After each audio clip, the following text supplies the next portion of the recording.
Check back for updates on this developing story. Any new information on a motive or anything else, we'll bring it to you. Cloudy skies today, on and off rain showers and light drizzle. Highs around 81. So how's the rest of your work week looking?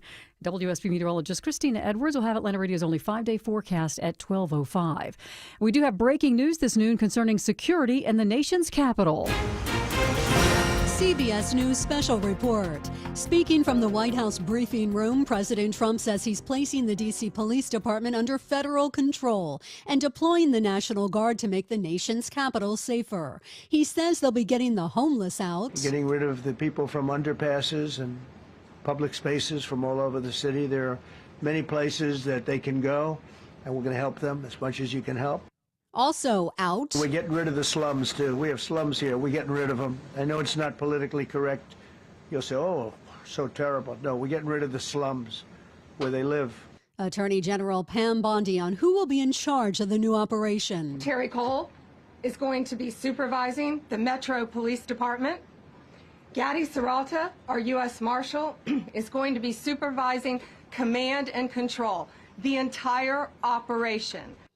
CBS News special report. I'm Stacey Lynn. Also new this afternoon, the president saying that Ukraine's leader will not be taking part in his summit with Vladimir Putin over the war in Ukraine. Today at the White House, the president was asked about Ukrainian President Zelensky also attending that summit in Alaska on Friday.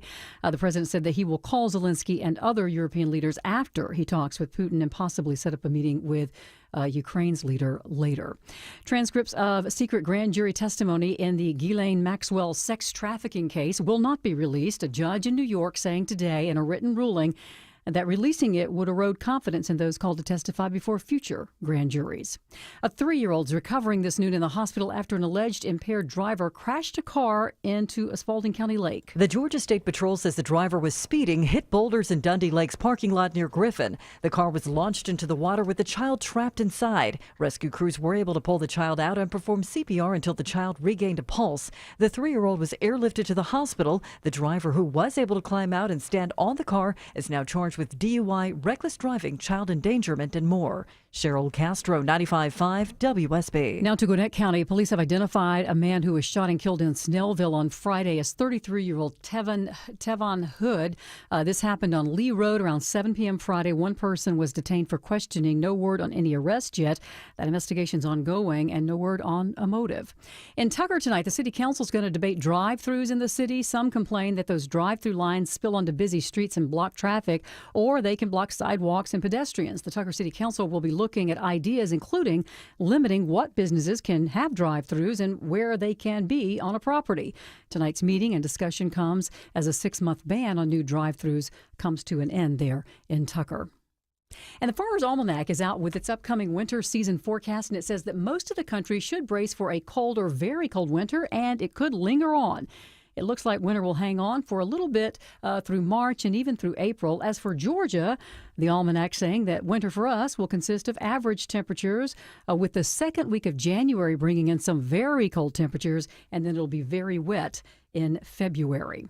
Let's take a look at the markets. The Dow right now is down 79 at 44,095. NASDAQ is up, but slightly. And the S&P is also in the green, but only slightly.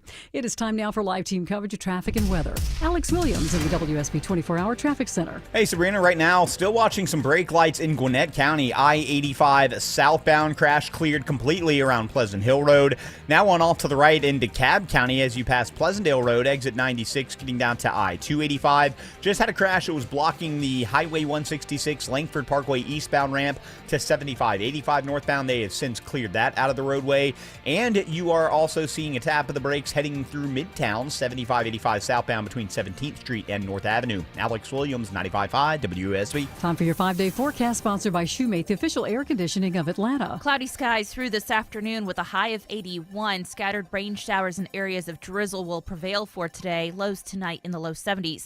Tomorrow, mostly cloudy with scattered rain showers, high 83. Mostly cloudy on Wednesday, high 84 with pop-up showers and thunderstorms in the afternoon. Drying out for Thursday and Friday, but temperatures climbing up into the upper 80s through the end of this week. 78 degrees in Midtown Atlanta. More news at 12:30. Breaking news when it happens. I'm Sabrina Cupid, 95.5 WSB.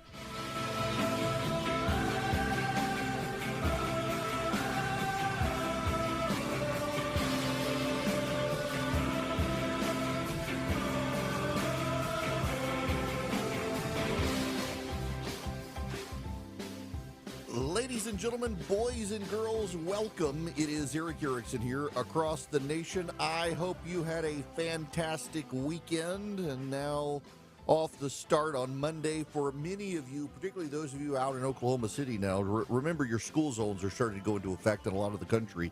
Be careful out there with school zones. Those of you up north, I guess you get to drag it out till Labor Day. Those of us south of you do not. We got to begin with the president taking over federalizing law enforcement in the District of Columbia. This is the president a short time ago at the White House. I'm announcing a historic action to rescue our nation's capital from crime, bloodshed, bedlam, and squalor, and worse. This is Liberation Day in D.C., and we're going to take our capital back. We're taking it back. Under the authorities vested in me as the President of the United States, I'm officially invoking Section 740 of the District of Columbia Home Rule Act. You know what that is?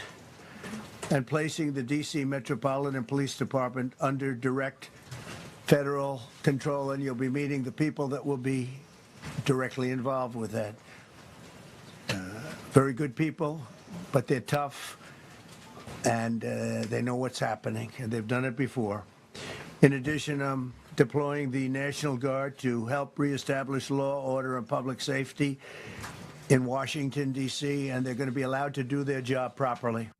Now, not just that, he's also summoning FBI agents to patrol Washington, D.C. at night, and he gives his justification this way. This dire public safety crisis stems directly from the abject failures of the city's local leadership. The radical left city council adopted no cash bail.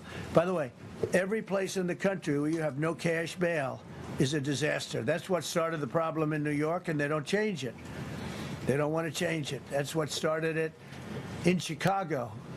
I mean, bad politicians started it, bad leadership started it, but that was the one thing that's central, no cash bail. Somebody murders somebody and they're out on no cash bail before the day is out.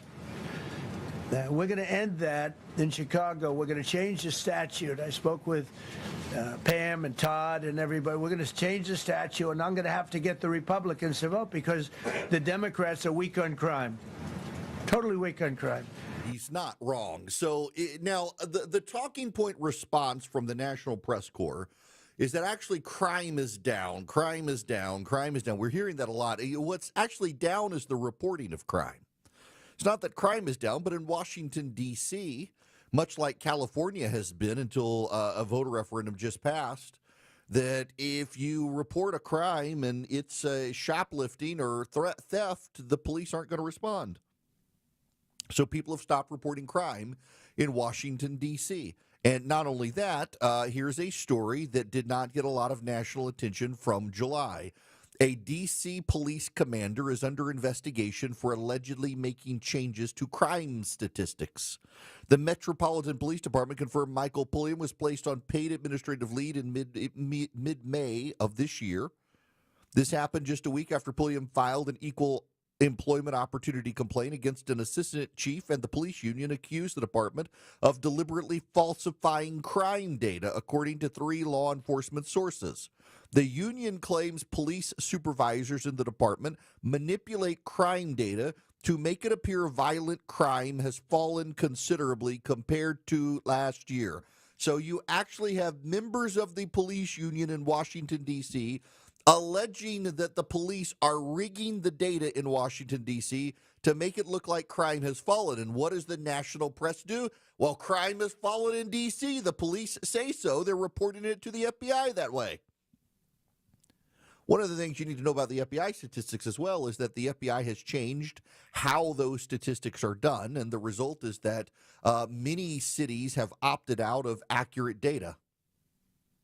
Now, of course, on MSNBC, they've gone a little crazy on this, and they are absolutely rushing to the entire race narrative. Now, keep in mind, Eugene Daniels was in charge of the White House press, whatever, And also, he was a Politico writer. He's now a progressive at MSNBC. One of the things that we have seen over and over from the president, from his team, Stephen Miller saying it's like Baghdad in Ethiopia. They seem to hold their harshest criticism sometimes for cities that are majority black and brown. Do you see that, and what do you think that means? I think that I have been dealing kind of with this issue for a number of years. It's kind of easy fodder on the campaign trail, but now we're talking about governing, and my job is to focus on making sure our city is running well, and people enjoy a great quality of life. And I think we're doing a really good job. We do need the federal government's help, as I mentioned, because they have an outsized influence on our criminal justice system. We need more prosecutors. We need more judges.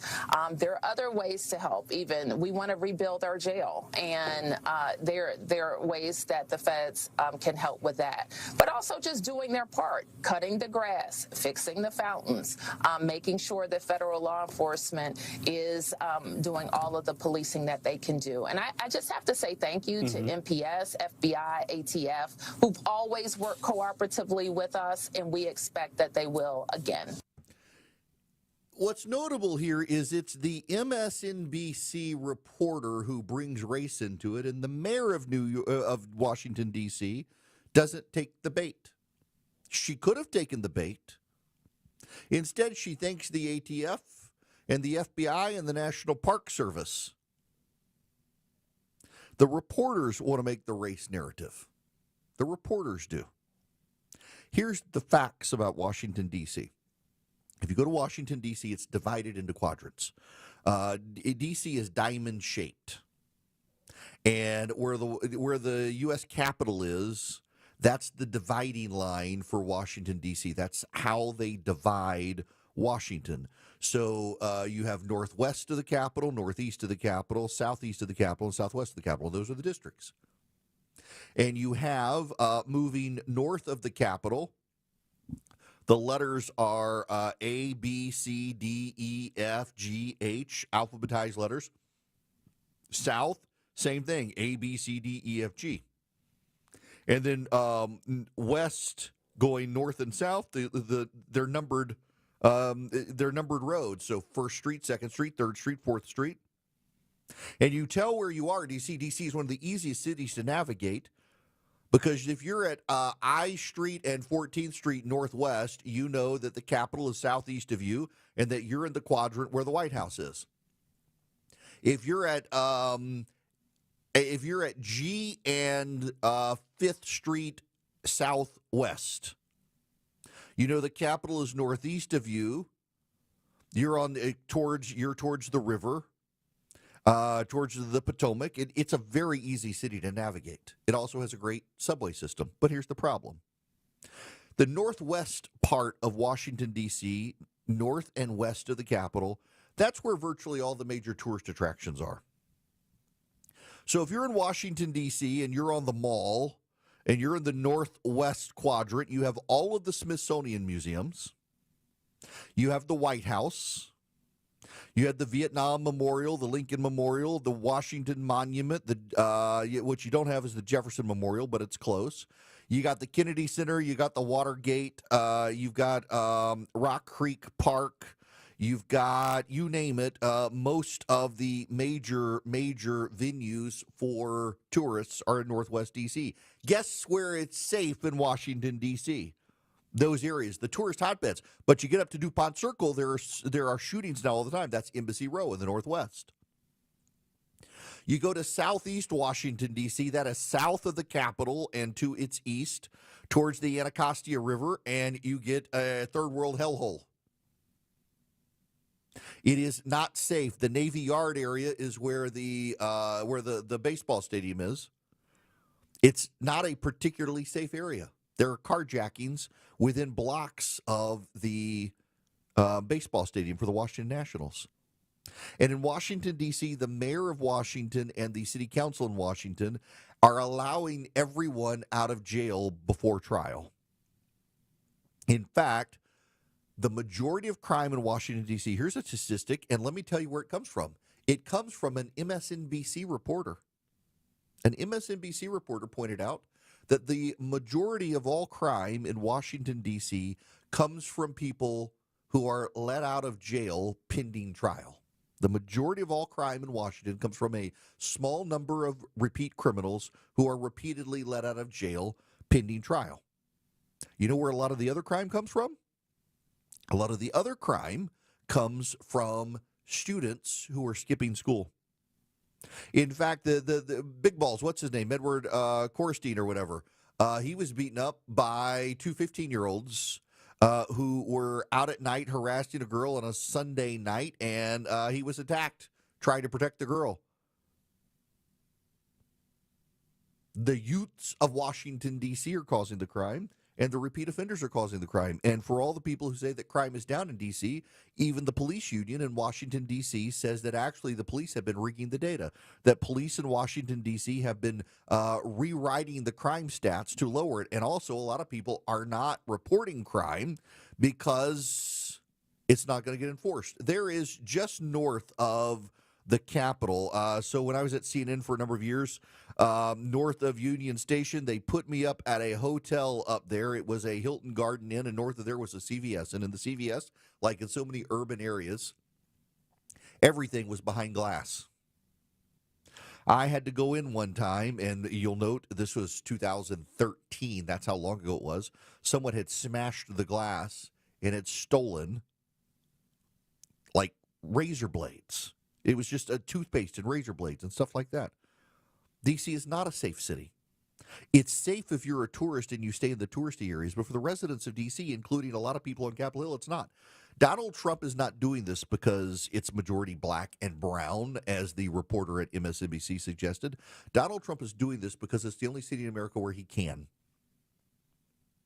Under home rule, the President of the United States can federalize the police and take over control of the police. Donald Trump can federalize the National Guard for the District of Columbia at any time he wants, and he can send the FBI into the streets. Donald Trump is doing what the city of Washington, D.C. has failed to do, and that is keep its residents safe. The media will hate it because Donald Trump is doing it. The Democrats would never do it because they don't actually care about the crime. The Democrats, they just changed the record. The Democrats just changed the rules. The Democrats just changed the stats and say, look, crime is fine. The reported crime is down. Yes, reported crime is down while no one feels safe. And you know, here's the punchline. Even with the reported data showing crime down in D.C., it's still higher than all but 4 places in the country. New Orleans and Baltimore and Chicago. Yeah, 3 places. New York, Chicago, and Baltimore, or New Orleans rather, Chicago and Baltimore, are higher crime than D.C. D.C. is number 4. 4th highest murder rate in the United States, even with crime supposedly down. People don't feel safe, and the president has decided to engage in the one city the president can. It has nothing to do with race and everything to do with Washington, D.C. is beholden to the federal government. It is the federal seat of power, and the feds get control of it, and D.C. has failed to govern itself and keep people safe in Washington, D.C. So the president is going to show what's possible if you actually take cutting down on crime seriously. And by the way, they absolutely should. It's a necessary thing for the president to do. For anyone who has roamed at D.C. outside the tourist centers, this is a good thing. And we should applaud the president for willing to do what others didn't want to do because they were worried about what the nasty media would say about them. It's a good thing that the president of the United States has decided that he will engage, and not just engage, but the president of the United States will engage in such a way as to keep the people of Washington safe and keep the tourists safe and keep Congress safe and keep the residents of D.C. safe who have voted for a D.C. City Council that does not intend to keep them safe. And in fact, there's considerable evidence they've rigged the numbers to make it look like they're safe even when they're not.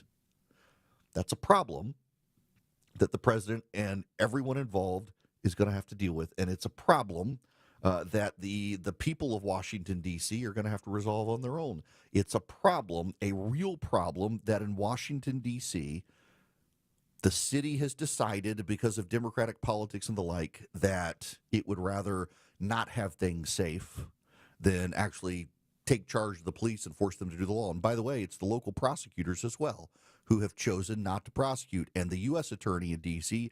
is hindered in what she can prosecute. When it comes to youth crime, the U.S. attorney in D.C. is not allowed to prosecute at all. Now, we got to go to commercial break here, and I got to tell Kobe that the soundboard is dead, so he gets to play the outros here so that we can go to commercial break, and we will reboot the system and be back in just a moment. He'll do the research and give it to you straight. Erick Erickson is live every weekday. 1222, Cool Ray Carrier, WSB 24-hour traffic center. Seeing some brake lights through Marietta, 75 north and southbound in the wet, foggy conditions between North Marietta Parkway and the Truist Park region I-285. Heads up for a crash in Buckhead. It's on Piedmont Road at Roswell Road, right between Roswell Road and Habersham, and it has blocked most of the northbound lane, so it's slow back to Lennox Road. You can use Roswell Road as your alternate to avoid that. Downtown, 7585 southbound, filling in a tad between 17th Street and Peachtree Pine. Traffic brought to you by Anthem Blue Cross and Blue Shield. Learn more about their support of Common Threads and nutrition education at anthem.com/dream. Anthem Blue Cross and Blue Shield is the trade name of Blue Cross Blue Shield Healthcare Plan of Georgia, Inc. I'm Alex Williams, 95.5 WSB. He's the guy at the desk next to you. Why do you always go after the game show host of The Price is Right? He's your co-pilot for the ride Don't home. tell me how to handle my life. Eric Von Hessler. Or anyone else. Today at 3. 95.5 WSB, Atlanta's News and Talk. Wall cracks, window stuck, could be a foundation problem. Mark Beckham with Atlanta Ramjack, and our estimators are thoroughly trained to get you the proper evaluation for your home. Schedule your free assessment with the foundation repair experts at atlantaramjack.com. You need a real vacation, one where you can truly disconnect and be present. I'm Richard with Lux and Rome Travel. I take the stress out of planning so you can focus on relaxing, enjoying, and making memories that last a lifetime. From European family adventures to luxury cruises, we design trips tailored just for you. Be present on your dream vacation with Lux and Rome. Book today at luxrome.com. That's LUXEROAM.com.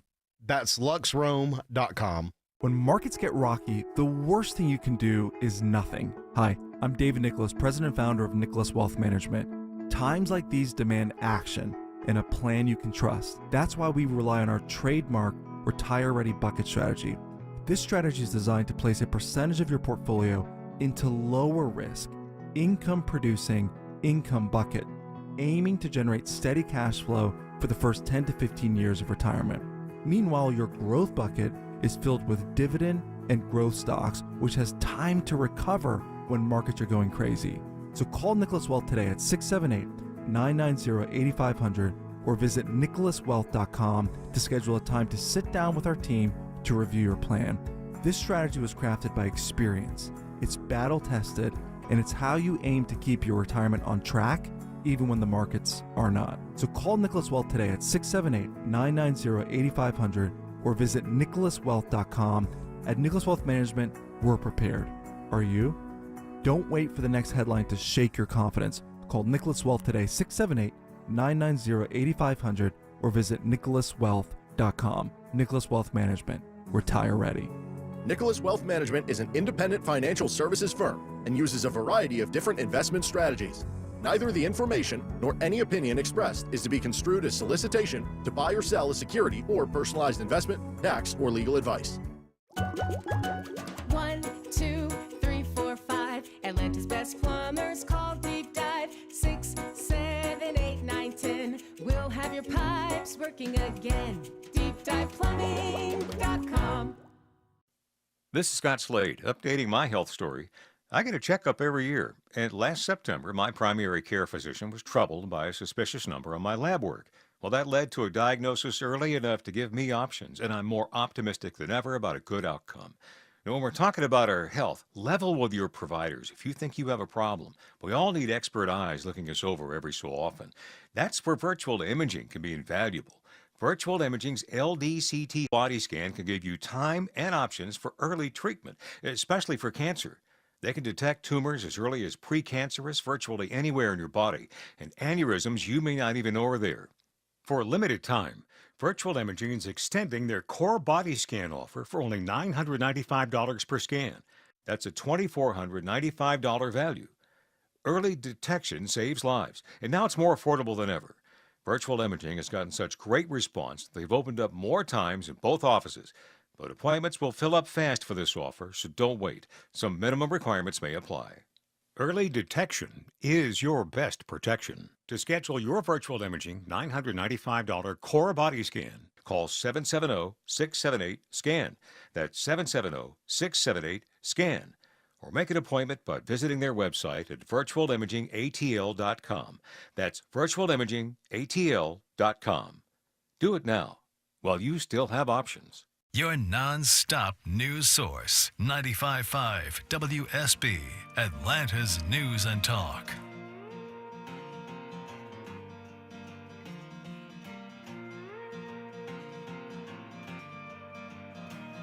Get Eric's daily show prep email. Text DATA to 33777 and you'll be in the know. Welcome. It is Eric Erickson here across the nation. I have bit my tongue for some time on Robert Kennedy Jr. and his nonsense and insanity, but I can't on this. The other day, he said that there's essentially a conspiracy of doctors and hospitals and pharmaceutical companies, and they want to keep you sick instead of healing you. Many of you have medical professionals in your family. Are any of them keeping you sick? Or is it just the other doctors? It's not your family's doctors. It's your next door neighbor's kid who's a doctor. He's keeping you sick. And well, no, it's not him. It's some other doctor. Somewhere, somehow, doctors and nurses want you sick because they profit off of it. This is nonsensical thinking that simple-minded people tend to believe, and he is a simple-minded demagogue who is sowing distrust.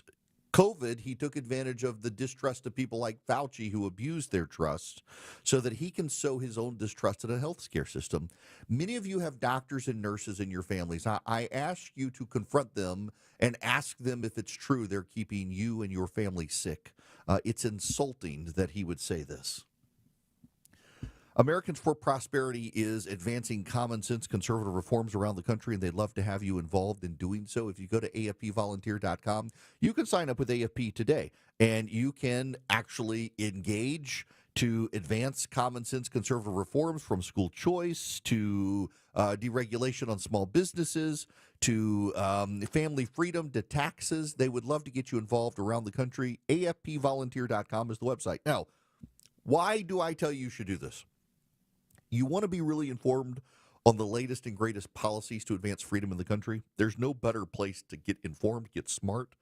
AFP does a wonderful job. I'm on their board of advisors. I'm a big fan of the organization. I've been involved with them for a number of years. I would love to have you involved as well. If you go to afpvolunteer.com, you can sign up today. Be a part of a movement to advance freedom in this country with Americans for Prosperity at afpvolunteer.com.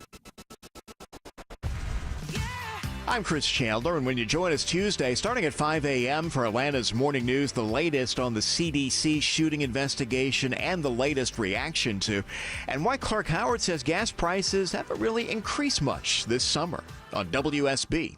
Live from the Superior Plumbing Studios. News, weather, traffic. 95.5 WSB. Atlanta's News and Talk. It is 12:30. Good afternoon. I'm Sabrina Cupid. This news is sponsored by Jim Ellis Automotive. Happening right now, a makeshift memorial is growing for a DeKalb County police officer killed when a gunman opened fire outside the CDC Friday. Flowers started popping up here at the intersection of Clifton Road and CDC Parkway over the weekend. Dozens of arrangements have now been placed along with messages of support for CDC workers. A large board gives passers-by a chance to write a personal message to the family of Officer Rose. People writing things like, "Thank you for your service, you're a hero, and thank you for keeping us safe." And WSB's Jonathan O'Brien reports CDC Director Dr. Susan Maneras among those visiting the memorial today. We still don't have word on funeral arrangements for Officer Rose. As soon as we get them, we'll bring them to you. Your weather for today, cloudy skies, on and off rain showers, and a high of 81. We do have breaking news this afternoon. An explosion at a U.S. steel plant near Pittsburgh has left dozens wounded. That according to a spokesperson there. We'll continue to follow that breaking story and bring you any updates as we get them. President Trump placing Washington, D.C. police under federal control as part of his major crackdown on crime. Speaking at the White House today, he said that he will rescue Washington, D.C., calling today Liberation Day. Mr. Trump is activating the National Guard to help local law enforcement as part of his plan and added that he will send in the military if needed. He said that they will be allowed to do their job properly. The president went on to claim crime numbers in D.C. are worse than places like Baghdad. Remember this sound?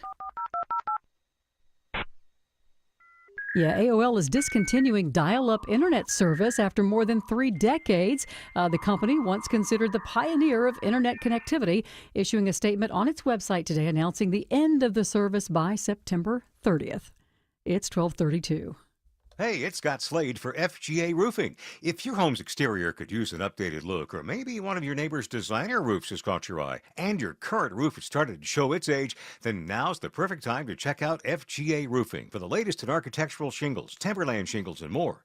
Slate, tile, wood shake, cedar roofs, FGA has them all. FGA Roofing offers 0% financing for 12 months with your good credit. Get the roof you want now and pay over time. Click firstgaroof.com. That's firstgaroof.com. Dad, how do you fix all those air conditioners in this heat? Well, I stay cool knowing I'm keeping other families comfortable. That's what we do at Jape Services. We're a family-owned company, and we take pride in showing up on time, doing the job right, and treating every home with respect. Like how you always wear those boot covers inside, and how you triple check everything before you leave. That's the Jape Services way. So, if you need an AC tune-up or repair, call our dad at Jape Services. From our family to yours, we'll keep your home cool and comfortable all summer long.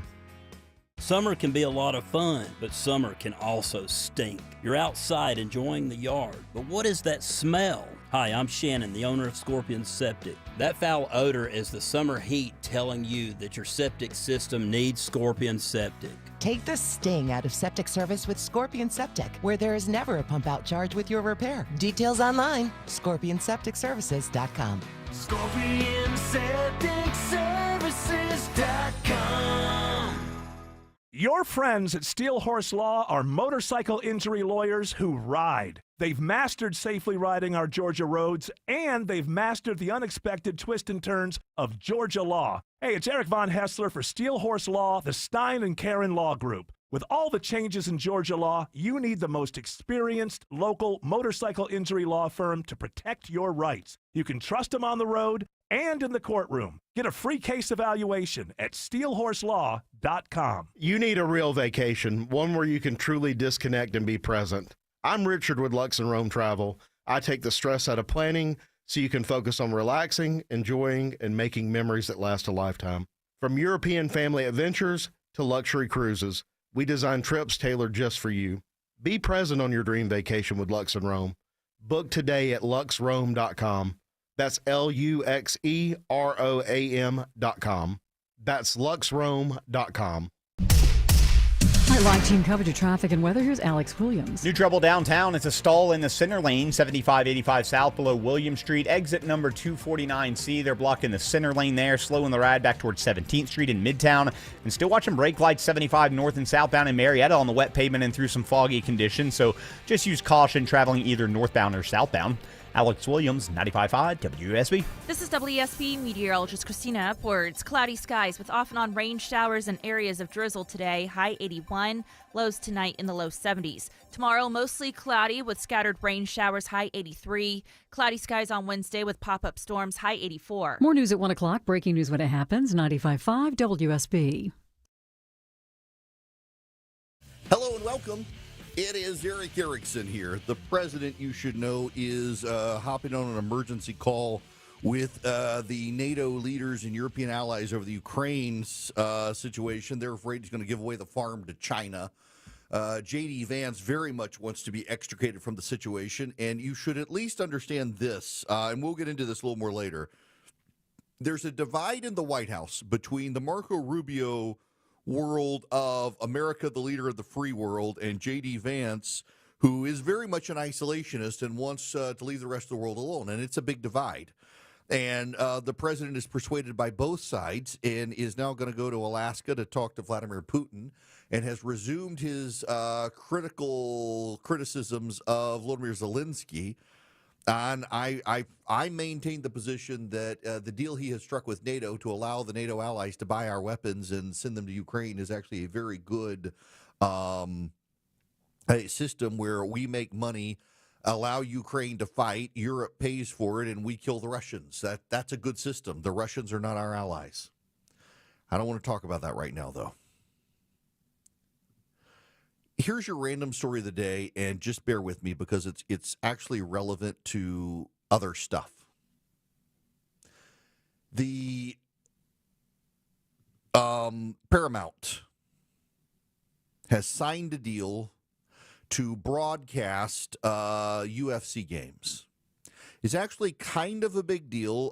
Paramount, the parent company of the CBS, has going to pay $7.7 billion to stream UFC fights and show select fights on CBS. Now, side note here, I'm not a big UFC fan. We actually had it on at my house last night for the guys on the front porch, and I tend to not make eye contact with it. And listen, this is my own personal view of it, but much like St. Augustine was very adamant that the Christians should not be going to the gladiatorial games, I feel like these are the modern gladiatorial games, and I, as a person of faith, should not be paid money betting on, watching, or taking pleasure in watching people beat the hell out of each other. That's my personal opinion. It is not me telling you should do that. It's just I don't enjoy it because I just don't think people created in the image of God should take pleasure in watching people beat the hell out of each other physically. But most of my friends disagree. I am an outlier in the position, and last night I knew they would want to watch it. There was nothing else on in sports, and so I thought, I'll turn it on. I don't have to really make eye contact with it, and they can enjoy it. And I would say as well that one of the things the UFC should do if they're smart is there's that period of time in American life where there is literally no good sporting event on television at all. And I'm just flummoxed that the UFC has not figured out that if it moves its fights from Saturday night to Sunday night during that time of the year, it could even it could do even better. Instead of having a football game to watch, you got a UFC match or something. I don't know why they don't. But here's the larger issue. It's not really about the UFC. I don't blame the UFC. They're going to make a lot of money out of this deal. I think it's very funny that Bud Light is now the sponsor of UFC because Bud Light decided it needed to get back in the graces of Middle America. Middle America likes the UFC, so Bud Light hired Shane Gillis and paid to be the sponsor for UFC as a way to get back in the good graces of people who didn't want to drink it after the Dylan Mulvaney thing. And I don't know that it actually helps. Like, I have never watched a sporting event of any kind in my life and thought, I think I should go use that company because they sponsored this match.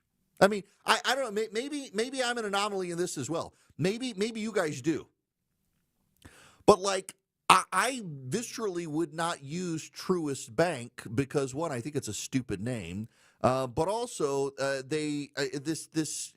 call the Braves Stadium the Teepee. Truist Park is the Teepee. It is the Teepee. You had the opportunity to name it after Hank Aaron when Ted Turner owned it, but they named it Turner Field because, of course, he was the owner. And then you could name it Hank Aaron Field, but no, the bank decided to do it, and so the bank is calling it Truist Park, and I just find it to be a stupid name, and so I call it the Teepee, and I'm like less likely to bank with that bank because of it. Not because of the Braves' performance, although it's not good this year. The whole thing annoys me. It's like the bowl games. I like Chick-fil-A presents the Peach Bowl, the Viagra Bowl or what have you, the Taco Bell Run for the Border or the Bathroom Bowl, and so the commercialization of this stuff it aggravates me. It does. Call me old-fashioned, but I wanted the Sugar Bowl to be the Sugar Bowl and the Rose Bowl to be the Rose Bowl, not the insert name brand sponsor old name bowl. It aggravates me. All of this is to get me to the point of which you're wondering, Erickson, you're tired of talking about politics. What are you doing here? I think we as a society have screwed ourselves when it comes to capitalism. There's a story in the Wall Street Journal today about how what the United States is beginning to do under Donald Trump is essentially state-controlled capitalism. And Greg Ip, who writes the column, really isn't wrong, and it's getting a level of traction. And it's not good for our society to have the government so involved in the business of business in the United States. It genuinely isn't a good thing that this is happening. And it's not a good thing, but it's coming about for a reason that you got to understand. The reason the president is able to, for example, get a golden share for the U.S. Steel deal with Nippon Steel, and the U.S. can get kickbacks from NVIDIA selling AI chips to China, is because our capitalist robber barons abused capitalism, and a lot of it has to do with private equity. Let me give you my fundamental philosophical proposition here. I think that in a free market system, money is the byproduct. Money's not the product in a free market system. In a free market system, a good or service is the product. So you provide a useful good or a useful service. I, in turn, pay you money for it to take advantage of it. And you sell enough, you make a profit. And the profit, the money, is the byproduct of the good or the service. But with the advent of private equity in this country, by and large, money itself is the product. They leverage assets, they buy businesses, they break them apart, all have a financial component, and they're looking at the financial component. They're not actually looking at the product or service. Look at Ninja that made the Instant Pot and whatnot. It fell on hard times because it got bought by private equity that then leveraged out the parts of the company, and a company that sells tremendous products is now making inferior products. And one of the rumors, one of the allegations from a lot of these companies is that they start making products that don't last as long. In some cases, that's true. In some cases, it's just conspiracy. But look at beds, for example. Look at beds. You used to be able to buy a mattress in this country that you could flip over and rotate. So you didn't just rotate your mattress every few weeks. Every month or so, you flipped it over. Nowadays, they don't make mattresses that you can use both sides, and they claim it's about the quality of the product, but what it really is that if you flip over your mattress, in addition to rotating your mattress, it lasts a lot longer. And the mattress companies figured out if they got rid of the ability to flip the mattress over and use the other side, that you would have to buy a mattress within 8 years instead of within 15 years. And why did that happen? Because private equity companies bought the mattress companies and decided they needed to find a way to get you coming back for more. In some cases, like your washer and your dryer that don't last as long, it's government efficiency standards that required a lot of metal being replaced with a lot of plastic. But the capitalists themselves, when they decided it was all about the money and not the product, broke capitalism. You know who's raising prices right now? It's not just the tariffs that are impacting people. It's the steel and aluminum makers domestically in the United States. They're raising prices now. There's a big Goldman Sachs report out, and there's a story in the New York Times over the weekend about Arizona iced tea running into problems. It's had 99-cent iced tea since 1997, and now it's about to raise prices for the first time since 1997 because it's not just imported aluminum that's going up in price, it's domestic. Why? Because the domestic companies, instead of being about the good and the service, about the product, are about the money. And they realize because imported aluminum now is so much more expensive than it was, they can raise the price of domestic aluminum and still be cheaper than the imported aluminum. They can make more money. This, by the way, is a logical and predicted fallout of tariffs. It actually was predicted at the time. I talked about it at the time when the president was talking about tariffs, that the domestic manufacturers would raise their prices too and still be cheaper than the imports. And so everybody's cost was going to go up, and it's happening now.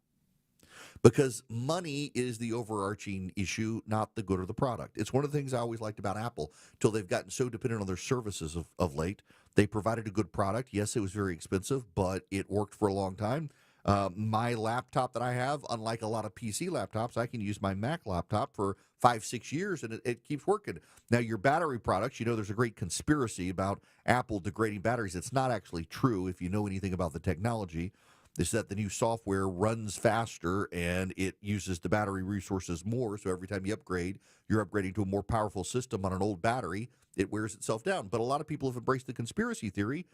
And I understand why, and that's because with private equity and so many companies now, you look at all these companies and it's about the money. So let's go back to sports and the UFC. They're going to Paramount Plus. How many of you have a Paramount Plus subscription? I bet most of you don't. Even fewer of you have an Apple TV Plus subscription. And Apple TV Plus, if you want to watch soccer games in this country, you got to get Apple TV Plus. We used to have shared community experiences, and that involved sitting around TV and watching sports. And with football, you still can. With baseball, it's even harder. Can't watch Braves games now without getting the FanDuel app, and I don't really like FanDuel, don't want to support a sports betting system, but I have no choice if I want to watch the Braves games. You don't have TBS anymore to be able to watch all the Braves games, and you don't have WGN airing all the Cubs games. Sports fans are getting screwed by this state-sponsored capitalism because now you got to have a million different apps to watch your sporting events plus all the different shows you want to watch. You used to have something called cable and you complained about it and said, I don't want all these channels, and you didn't understand that it kept your price low to have all the channels you didn't want. And now you get the luxury of not having all those channels, but you got to get the Paramount Plus app, the Peacock app, the Netflix app, the HBO Max app, the Disney Plus app, the Apple TV Plus app, and all the other streaming services. I still keep cable, and I don't actually use my cable system, but I use its login to be able to log into many of these systems to be able to not have to pay a bunch of subscriptions. The businesses of America, when they decided that the money was better and more important than the product and service, they started undermining their own agenda. I go back to the Arizona Iced Tea Company. Now, I abhor the idea of anyone buying iced tea in a can, but a lot of people can't cook, and they do. But it's a company that is privately owned, doesn't have shareholders they're beholden to. It doesn't take on debt. It has kept its price at 99 cents since 1997, and it's about to have to double the price because of tariffs. And not just tariffs, but because companies in America have decided that they too are going to raise the price because the tariff companies' prices have gone up due to tariffs. It's these companies that are putting the dollar ahead of the good and the service that are ruining themselves and allowing the President of the United States, regardless of party, by the way, to invade the free market and make it less free. Because if the companies are going to make it all about the dollar, the government certainly knows how to make it about the dollar, and they make it more inefficient than the private sector. But when the private sector doesn't actually care about consumers now, just the money, well, they cede ground to the government that at least is beholden to the voters, unlike the companies that are beholden to shareholders who half the time don't even care. Now, a company that makes a great product that actually keeps prices low is Eden Pure. They make the great Eden Pure Thunderstorm, and you can get 3 of them and save $200 at EdenPureDeals.com. Eden, like the Garden of Eden, Pure is the driven snow. EdenPureDeals.com. Use the discount code ERIC3, ERICK3, at EdenPureDeals.com. Now, here's the unique, amazing, cool thing about the Eden Pure Thunderstorm. It's an air purifier, and in the process of being an air purifier, it also wipes out all of the bad, noxious odors out there. It generates odor, it generates ozone that latches onto the particulate that are the odors, and it eliminates them. No odor can stand up to it. Dirty diaper odors, litter box odors, cooking in the kitchen odors, musty odors. You get 3 of them upstairs, downstairs, your basement, your travel bag, your RV. They're small enough to keep in your travel bag. And you get 3 of them and you save $200. EdenPureDeals.com. The discount code is ERIC3, ERICK3, at EdenPureDeals.com. It's a fantastic product, and you should go check them out. And over to you, Kobe.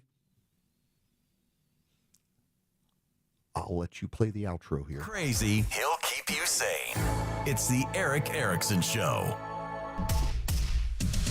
1250 Coolray Carrier WSB 24-hour traffic center. Better news downtown. Stall cleared out of the center lane. 75-85 southbound at William Street. Still slow back to the 85-400 merge. And rain has been making it a little tough in the northwest part of town. Seeing the wet pavement delays where it's been raining. 75 north and southbound between 575 and the Truist Park region. And it's also affecting 285 east and westbound between Cobb and Sandy Springs. Traffic brought to you by Ameris Bank. At Ameris Bank, they believe in your business and they see it as their business to help you succeed. Learn more at amerisbank.com. Ameris Bank, fiercely yours, member FDIC, equal housing lender. Alex Williams, 95.5 WSB. The U.S. is investing up to $1 billion to fight the spread of bird flu. At the top and bottom of every hour. Traffic congestion around Metro Atlanta continues to cost commuters. And when it breaks. The suspect is in critical condition after being struck multiple times. Check back 3, 4, 5 times a day for the latest. 95.5 WSB, Atlanta's breaking news station. 1, 2, 3, 4, 5. Atlanta's best plumbers call Deep Dive. 6, 7, 8, 9, 10. We'll have your pipes working again. DeepDivePlumbing.com. The foods we eat can be downright bad for our health. This is Sue from Bread Beckers with Sue's Healthy Minute. I have a degree in food science, and for more than 30 years, I've been teaching the truth about real bread. Not the stuff you buy at the store. I'm talking real bread made with freshly milled flour. When you buy bread from the store, take a look at the ingredients. Enriched flour means that the nutritious bran and germ has been removed to improve the shelf life. Then a few B vitamins and iron are added back to replace the multitude of nutrients lost. That's not enrichment in my book. And today, that label may even read contains bioengineered food ingredients. Food should never be bioengineered. At Bread Beckers in Woodstock, we can teach you how to make real bread loaded with fiber and nutrients. A delicious, healthy, affordable solution that can improve your health and change your life. Visit breadbeckers.com or our Bread Beckers store in Woodstock. When markets get rocky, the worst thing you can do is nothing. Hi, I'm David Nicholas, president and founder of Nicholas Wealth Management. Times like these demand action and a plan you can trust. That's why we rely on our trademark Retire Ready Bucket strategy. This strategy is designed to place a percentage of your portfolio into lower risk, income producing income bucket, aiming to generate steady cash flow for the first 10 to 15 years of retirement. Meanwhile, your growth bucket is filled with dividend and growth stocks, which has time to recover when markets are going crazy. So call Nicholas Wealth today at 678-990-8500 or visit nicholaswealth.com to schedule a time to sit down with our team to review your plan. This strategy was crafted by experience. It's battle tested, and it's how you aim to keep your retirement on track even when the markets are not. So call Nicholas Wealth today at 678-990-8500 or visit nicholaswealth.com. At Nicholas Wealth Management, we're prepared. Are you? Don't wait for the next headline to shake your confidence. Call Nicholas Wealth today, 678-990-8500 or visit nicholaswealth.com. Nicholas Wealth Management. Retire ready. Nicholas Wealth Management is an independent financial services firm and uses a variety of different investment strategies. Neither the information nor any opinion expressed is to be construed as solicitation to buy or sell a security or personalized investment, tax, or legal advice. At Shane Company, we've been engagement ring experts for almost 100 years. We have the largest selection of diamonds and gemstones in stock. You don't have to wait to compare them side by side. Find the one that speaks to you at shaneco.com or in store. Shane Company, your friend and jeweler. WSB Atlanta, WSB BFM, and HD1 Doraville. 95.5 WSB, Atlanta's News and Talk. 95.5 WSB, Atlanta's News and Talk. All the information without the spin. It's the Eric Erickson Show. Hello there. It is Eric Erickson here. Delighted to have you with me today. Just so you know, a judge has ruled that the Epstein files cannot be made public, the grand jury files. If you are a longtime listener of this here program, you would not be surprised to learn that a federal judge has determined that the Epstein grand jury files cannot be released to the public. And it's no surprise at all because a lot of names we have been led to believe, probably accurately, have come up in the grand jury investigation. Many of those people innocent. They just had ties to Epstein. If their names came out, they could be tarred and feathered, inappropriately so. And so a judge has said, nope, you can't release the Epstein grand jury documents. It would not be good, and there's too much stuff that isn't related to criminality. It's the decision that everyone who's paid attention knew was probably going to happen. It also now allows a lot of people to abdicate and say, well, now we can't because of the judge. But also, nobody really cares. The only people who care are the American media who have obsessed about the Epstein stuff. Harry Itten on CNN shows hardly anybody cares about this stuff. I would say that this is, from at least a political point of view, quickly turning into a dud of a story. What am I talking about here? Which is wild. This has been for 3 weeks. Exactly. Take a look here. Google searches for Epstein down 89% versus just 3 weeks ago, falling through the floor. It is no longer the top term searched alongside Donald Trump's name. That's been trading off between Taros and Vladimir Putin, with obviously the meeting coming up later this week. But at this particular point, the American people's interest in this story, it's quickly becoming something of a nothing burger. What's so notable about this is after multiple weeks of aggressive media coverage, because they were convinced that this story was going to be it. This was going to be what divided the president from his base. That's the only reason, by the way, the media cared about the story, is because the media itself became convinced that the president would be divided from his base over Epstein. It was never going to be. If you're a listener to this program, you have heard me say that this was yet again an attempt by the media to divide the president from the base that wasn't going to work, and that's exactly what happened. After 3 weeks of aggressive coverage, hours worth of coverage from the mainstream media over Epstein, the Republican base is secured and most people don't care. They've moved on to other things. The world has moved on, which is good. And there are far more serious topics out there to talk about than the Epstein stuff. But the media, of course, only cared because they thought they could hurt the president with it. Now, when we come back, we got to talk about the Democrats. I'm shocked that even Meet the Press is calling out the Democrats on their BS over redistricting. I got this audio to play for you. J.B. Pritzker, the governor of Illinois, way in over his head on trying to defend the Democrats' position on redistricting. Kathy Hochul as well. The facts just do not warrant the Democrat hysteria, and even the media is tired of it. The news of the day through the eyes of Eric Von Hessler. I've listened to many arguments, and there are good arguments to say that we shouldn't. I'm just saying. If it's on your mind, it's on his. This is the only way to do it. Some people are going to lose their job, and then they're going to be put back in the job. Eric Von Hessler, today at 3. It's about you. You're being celebrated. 95.5 WSB, Atlanta's News and Talk. I'm Ed Evans, CEO of Consumer Cellular. We're a different kind of wireless company, dedicated to serving people 50 and up, like me. Because let's face it, our needs are different. Big wireless unlimited plans are designed for 20-somethings, not us. At Consumer Cellular, we're focused on one thing, bringing you affordable, reliable rate plans that suit your needs, not ours. How do we do that? We start by using the same towers as the big guys, the exact same towers. We then create rate plans designed for your usage. The fact is, we can offer you an unlimited plan with the same network quality for less because we understand how you use wireless services. Our plans start at just $20 a month. And forget trying to chat with robots. You'll get 100% US-based award-winning customer service when you need help. Come find out how wireless should be and join the millions who've made the switch. Call 1-888-FREEDOM or visit consumercellular.com/facts. Plans include $5 credit for auto pay and e-billing. See site for additional facts. News, weather, traffic.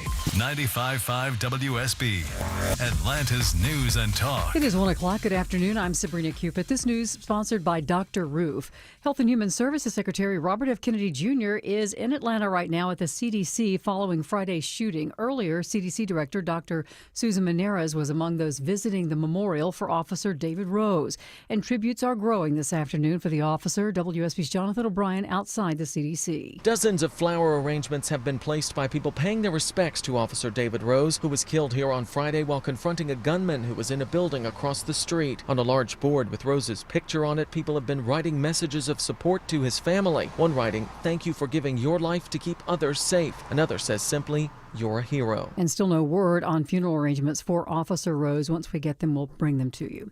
Cloudy skies, on and off rain showers today and light drizzle. Highs around 81, says WSB meteorologist Christina Edwards. We're following breaking news out of Pennsylvania this afternoon. There's been an explosion at a steel plant near Pittsburgh. Dozens wounded. People, we understand, are trapped under the rubble there with emergency workers on site trying to rescue them. There are no confirmed fatalities at this time. A small child is hospitalized today after a suspected DUI driver crashes into a lake in Spalding County. A 3-year-old is airlifted to the hospital following a crash on Dundee Lake Road. Police say an impaired driver was speeding when the car hit a boulder and rolled into the lake north of Griffin. The driver was able to climb out, stood on top of the car while the youngster was trapped inside. Rescue crews pulled the child out of the water and performed CPR. The driver now faces a long list of charges, including DUI and child endangerment. The Georgia State Patrol is now investigating. Cheryl Castro, 95.5 WSB. In Tucker tonight, the city council will debate drive-thrus in the city. Some complain that those drive-thru lines spill onto busy streets and block traffic, or they block sidewalks and pedestrians. The Tucker City Council will be looking at ideas including limiting what businesses can have drive-thrus and where they can be on a property. Tonight's meeting and discussion comes as a 6-month ban on drive-thrus comes to an end. President Trump is placing Washington, D.C. police under federal control as part of his major crackdown on crime. Speaking at the White House today, he said that he will rescue Washington, calling today Liberation Day. Mr. Trump is activating the National Guard to help local law enforcement as part of his plan and added he'll send in the military if needed. He says they will be allowed to do their job properly. And the Cracker Barrel has been remodeled, but customers don't seem to like it very much. One viral video on social media got 6 million views already. If I would have wanted to eat at Pier 1 or an IKEA store lobby, then that's where we go to eat. Now the company ditched its rustic country charm for a more brighter and welcoming look. It's 103. Dave Baker here for my deck experts at Ben Hill Renovations. Still dragging your heels on that new deck? I get it. You want to make sure you find the right builder. You want Ben Hill Renovations. From their superior craftsmanship to their workmanship warranty, they are your one-stop shop when it comes to upgrading your outdoor living space. Visit their showroom or see them on the web at bhrenovations.com and schedule a free design consultation at your home. Ben Hill Renovations, creating raving fans since 1964. At Rocco's European Garage, we take pride in providing full service and repair for any Mercedes, BMW, Porsche, Land Rover, or European vehicle. Hey, this is Rocco, and visit one of our 6 locations for top-notch customer service that includes clear upfront pricing, customer approval prior to us beginning work, and a 3-day appointment window to get you back on the road quicker. Your vehicle is fixed right the first time, and we offer shuttle service for more convenience. Always at a better value than the dealership. Visit any of our 6 locations at Rocco's European Garage. Hi, this is Candace from Exovations, and have I got a tip for you. But today, instead of giving you a home remodeling tip, my tip is don't just take my word for it. For over 20 years, you've heard me on the radio sharing remodeling advice. But if you really want to know what sets Exovations apart, go read our reviews. At exovations.com, you'll find hundreds of real stories from real homeowners who have trusted us with their exterior remodeling projects. From decks, siding, windows, doors, paint, roofing, porticos, and so much more. You'll see words like amazing work, incredible experience from start to finish, and again, stress-free. That's not just what we say, it's what our customers say. So yes, I'm Candace from Exovations, but don't just listen to me. Listen to our reviews. At Exovations, we do projects on time, on budget, and without all that stress. Google Exovations or visit EXOVATIONS.com. Georgia Power has a variety of ways for customers to take control of their energy bills this summer. For income-qualified customers, there are discounts available when you meet certain criteria. There's even a community assistance and resource locator that can help when you click georgiapower.com/assistance.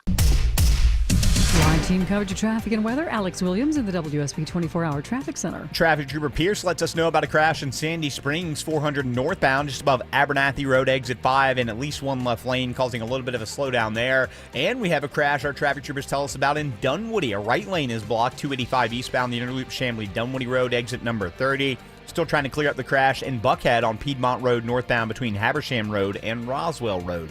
Alex Williams, 95.5 WSB. I'm WSB meteorologist Christina Upwards. Cloudy skies with areas of drizzle and light rain for today, high 81. Lows tonight in the low 70s. Tomorrow, mostly cloudy with scattered rain showers and a few rumbles of thunder, high 83. Wednesday, mostly cloudy with pop-up storms, high 84. We have cloudy skies and 79 degrees in Vinings. It's 80 in Kennesaw, and Brookhaven has more clouds than sun and 76 degrees. We'll have more news at 1:30, breaking news when it happens. I'm Sabrina Cupid, 95.5 WSB.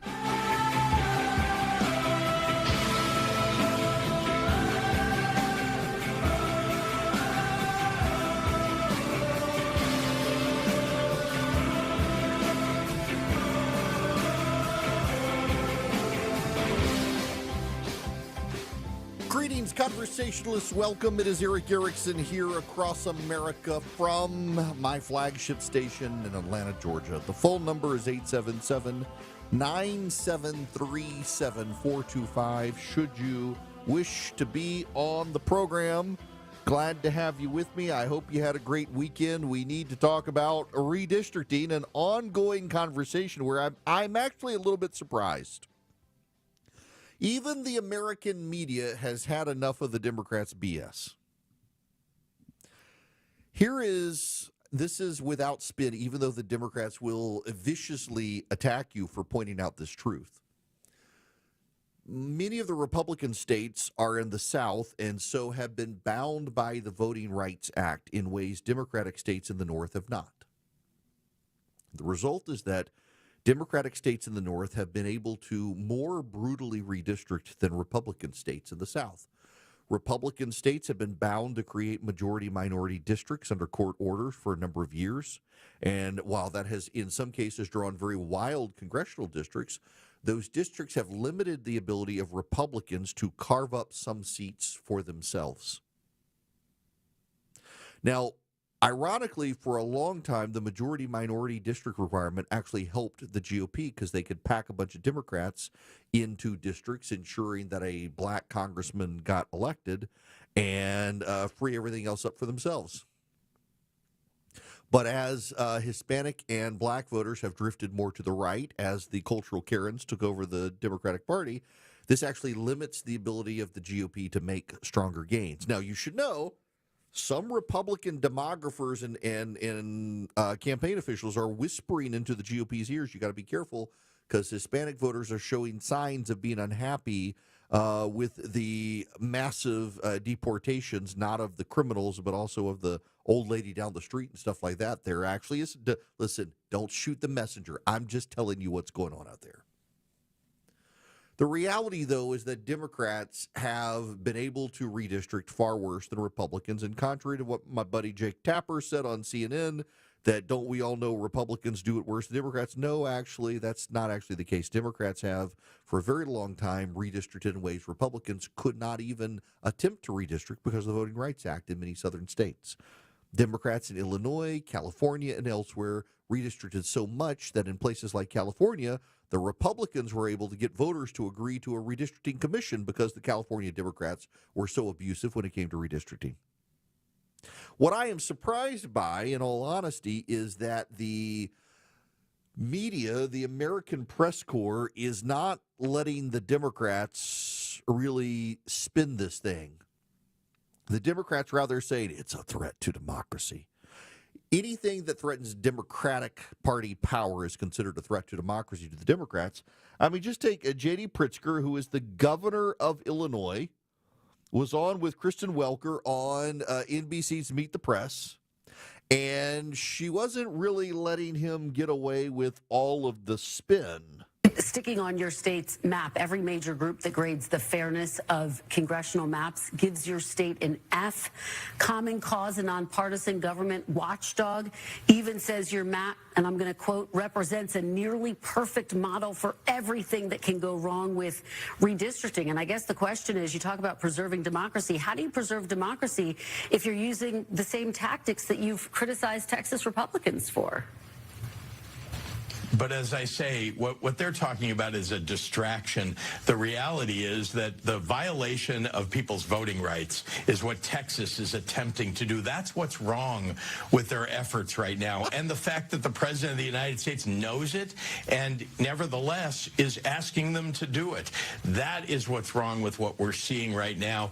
Democracy is at stake, and these Texas Democrats are standing up to what the GOP is attempting to do, which is to steal seats because they know what they've done is wrong. They know that they've made an enormous mistake. No. It's not just that. Hang on. There's a little more here. Governor, it might be illegal. It's not unprecedented, though, or it might be rare, I should say. But Texas actually tried to redraw districts mid-decade before in 2003, and the U.S. Supreme Court actually upheld the map in that case with the exception of one district. So the argument that Abbott is making is it's not illegal, though they are doing it certainly in an off year. But I do want to look at the map of Illinois. Let's take a look at this. Despite President Trump winning 44% of the statewide vote in 2024, Republicans hold only 3 of Illinois' 17 districts. These districts seem to be designed to maximize Democratic advantage. What do you say to those who argue that it's hypocritical for you to criticize Texas for partisanship when your state also drew maps to boost your party's standing? Well, remember that what Texas is trying to do is, again, violate the Voting Rights Act. We didn't. We held public hearings, legislative hearings. People attended them. They spoke out. There was a map that was put out. There were actually changes made to the map. Now, this is all spin, and notice he keeps citing the violations of the Voting Rights Act. This is, again, why Illinois has been able to do such aggressive redistricting and Texas has not, because Texas is bound as a southern state to the Voting Rights Act, and yet there are indications that the Supreme Court is changing its mind on the majority-minority districts, in large part because it is essentially inherently based on race, which undermines a lot of Supreme Court precedent. Clarence Thomas has been the loudest proponent of the Supreme Court of getting rid of these insistence on majority-minority districts. Kim Strassel in the Wall Street Journal has a piece. Watching Democrats blow up over Texas's redistricting plan is watching Flick respond to that triple dog dare in A Christmas Story. It didn't end well for Flick, and Democrats may have just stuck their tongue to a frozen flagpole. It started as a simple war of words. You're full of beans, and so's your old man. Oh, yeah? Yeah. Republicans, keen to improve their midterm chances, are aggressively redistricting Texas with an eye to gaining 5 U.S. House seats. Democrats, furious that Republicans might do what Democrats do, erupted in feigned outrage, condemning a partisan, craven political power grab by the President of the United States, in the words of Massachusetts Governor Maura Healey. If left at that, Republicans would probably have contained their cynical gerrymander ambitions to Texas, maybe even suffered voter blowback for the partisan move. The left's mistake was to take the dare and escalate. Democratic governors fanned out to declare they now have no choice but to redraw their own lines. It's a mystery what Democrats thought they'd accomplish beyond provoking Republicans to escalate further. In a nationwide redistricting race, Democrats don't have much running room. They've already redistricted the Dickens out of their states. Where do they think Republicans got the idea? Consider New Jersey, where Democrats control 9 of 12 congressional seats, despite 45% of House votes going to Republicans. Illinois, 14 of 17 seats, though Democrats won but 53% of the vote. Oregon, 5 of 6 seats, despite the GOP winning 42% of the vote. Or Ms. Healey's Massachusetts, where Democrats control all 9 congressional seats.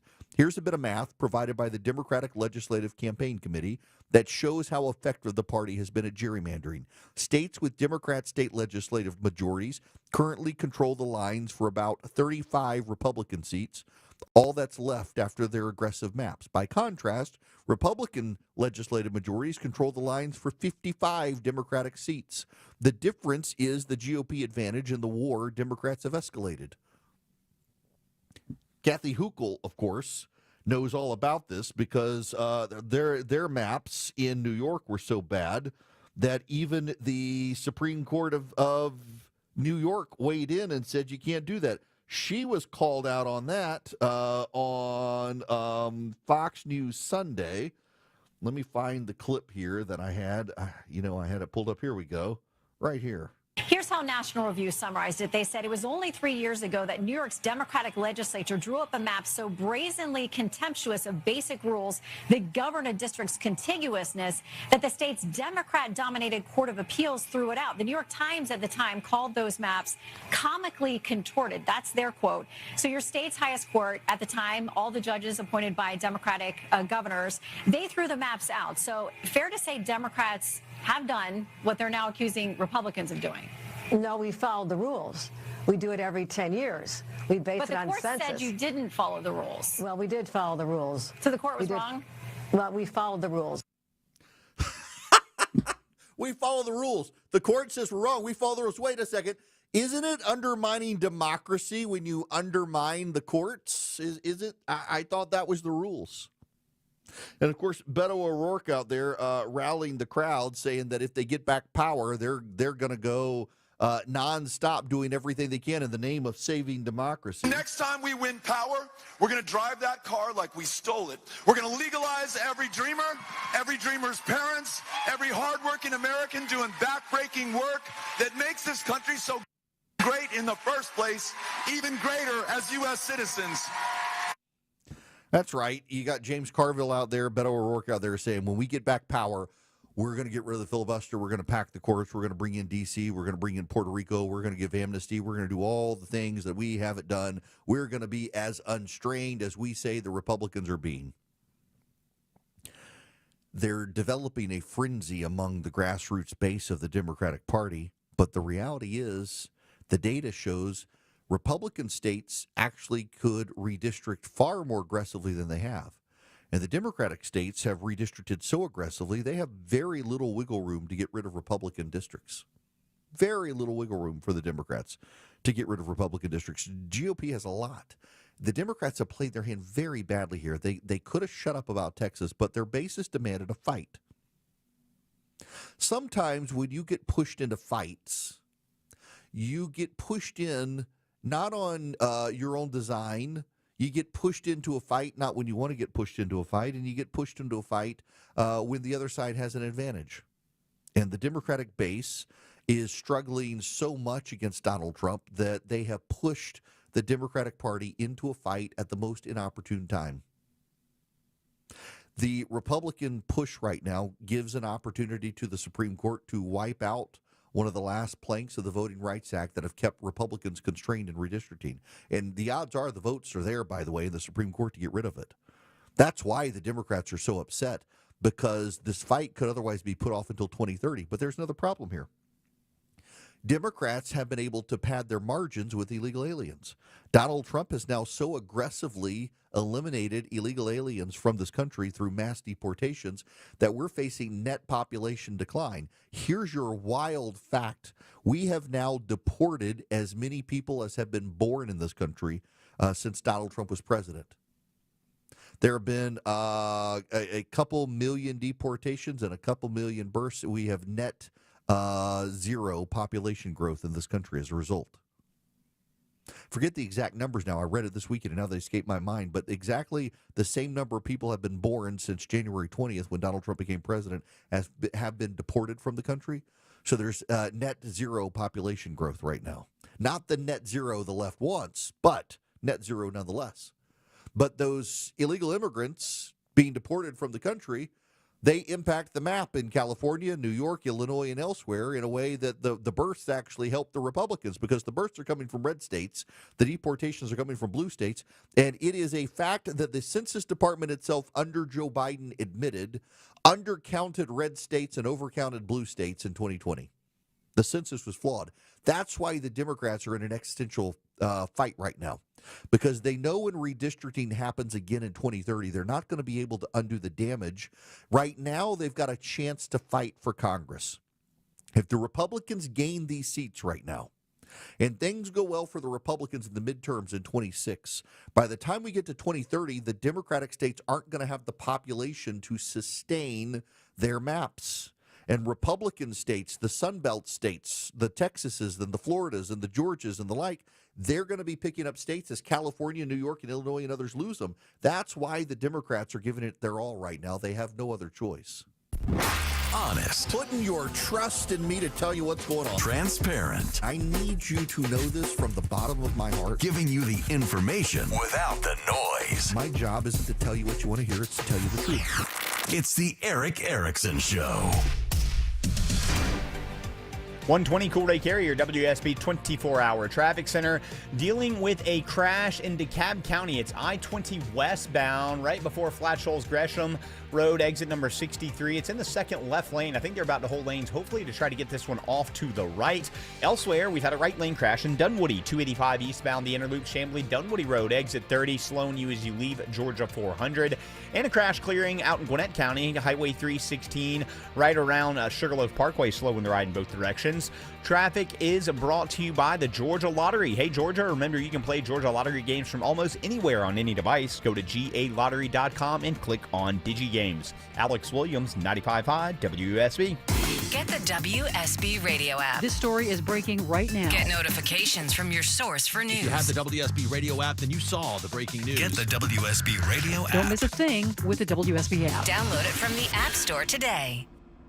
Some things really love the rain, like flowers and ducks. Other things, not so much, like your old roof. Dave Baker here from our roofing experts at Findlay Roofing, the roof guys. Water is your home's #1 enemy. Your roof is your front line of defense to stop it from getting inside. Heavy rain, like we've had recently, can expose roof leaks and lead to water damage. If you're not sure how your roof is holding up, think of Findlay first and schedule a free roof analysis. No obligation, no charge. FindlayRoofing.com.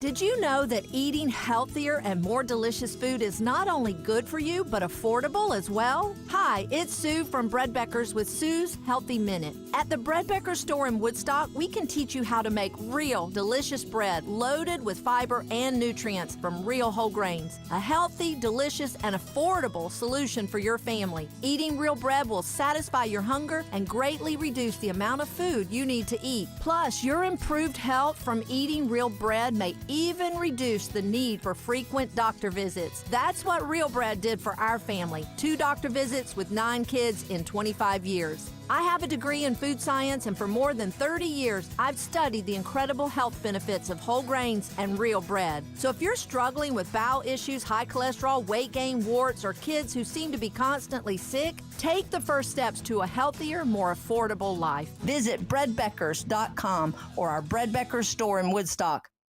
Hey, business owners, do you have managed IT services where it's somebody else, not a full-time in-house on the payroll guy managing your computers? You should check with Vision Computers for managed IT services. At least get a quote from them. Call them at 404-COMPUTE. Tell them I sent you. You could save a lot of money, and your employee productivity could go up. Why? Because instead of creating a ticket every time something breaks, they can talk to a real person.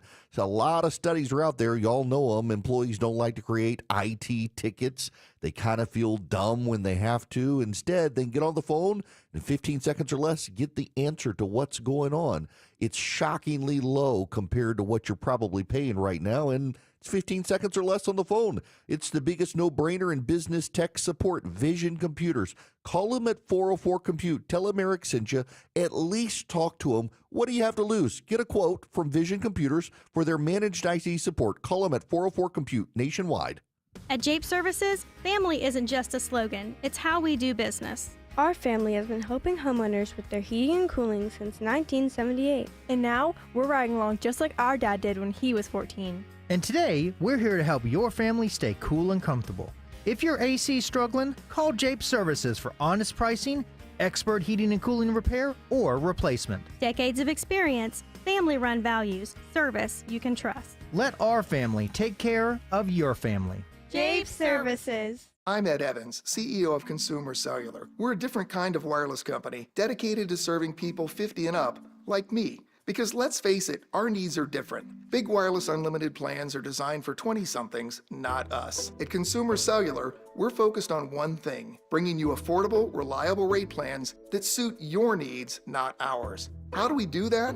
We start by using the same towers as the big guys, the exact same towers. We then create rate plans designed for your usage. The fact is, we can offer you an unlimited plan with the same network quality for less because we understand how you use wireless services. Our plans start at just $20 a month. And forget trying to chat with robots. You'll get 100% US-based award-winning customer service when you need help. Come find out how wireless should be and join the millions who've made the switch. Call 1-888-FREEDOM or visit consumercellular.com/facts. Plans include $5 credit for auto pay and e-billing. See site for additional facts.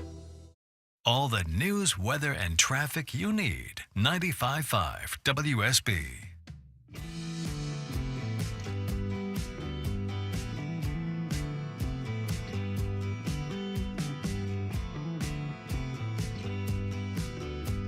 Want to be on the show? Come on, be on the show. Call Eric now at 877-973-7425. There is some breaking news I need to bring you. There's been a massive explosion at a U.S. steel facility, Clarion Coke Works in Pennsylvania. It is a mass casualty event, according to the state of Pennsylvania. Workers are trapped inside the rubble of the facility. It's a Coke plant. My daughter actually texted me and said, "This isn't Coca-Cola and it's not cocaine. What is it?" Coal is heated to very high temperatures in ovens that do not have oxygen. And the result is that the coal breaks down into very porous carbon called coke. The coke is then used in steel mills to melt the iron. Coke burns much hotter than coal because it doesn't have the impurities. The impurities inside a lump of coal do not burn as hot as the carbon itself. You get rid of the impurities and the overall carbon burns much hotter. That carbon then releases carbon monoxide because you push oxygen onto the coke to heat it up. It releases carbon monoxide. When the carbon monoxide flows over the iron oxide, which is basically rust, the oxygen that's part of the rust combines with the carbon monoxide to make carbon dioxide and reduces the iron ore to pure iron. It's actually a very cool chemical. Yes, I was a chemistry nerd growing up. I had a massive you will not be surprised to learn I had a massive chemistry lab as a kid. I had Dexter's laboratory as a kid. I blew stuff up all the time. And I love these reduction experiments where you combine two things. One takes the impurity out of the other, and you're left with pure iron, which can then be turned to steel. It's a very fascinating process. But to get there, you got to convert the coal into coke, and then you got to burn the coke. And we're not talking cocaine or Coca-Cola. We're talking coke, which is basically pure carbon. And it burns much hotter. It melts the iron. It generates carbon monoxide with the oxygen, generates in the iron oxide, which is rust. It generates pure iron. It's a very cool process. There has been a massive explosion. There are casualties. We do not know yet. A number of people have been transported to the hospital. We are keeping our eye on this situation in Allegheny County, Pennsylvania. Now, there's actually a great class on chemistry that you can take from Hillsdale College. It's a very cool class. So you go to ericforhillsdale.com. You got about 40 classes to choose from. You can do them at no charge to yourself, and you can learn something. The chemistry one is very cool. Right now, they've got one of the Federalist Papers that shows you, when people say, this is unconstitutional. Well, maybe it actually is constitutional, and you just don't like it. You should learn how to decide whether something's constitutional or unconstitutional. The Federalist Papers can help because Alexander Hamilton and James Madison wrote it. They were the propaganda campaign to pass the Constitution, and it worked, and the Supreme Court still to this day cites the Federalist Papers. You can be smarter than the average Joe out there by taking one of these classes at your own pace. They're about 30-minute video lectures, about 10 of them for the Federalist Papers one, about 10 30-minute lectures. You do it at your own pace. You don't pay a penny, and you get smarter. You get a certificate of completion from Hillsdale College as well. You go to Eric, E-R-I-C-K, ericforhillsdale.com today. Sign up with Hillsdale College.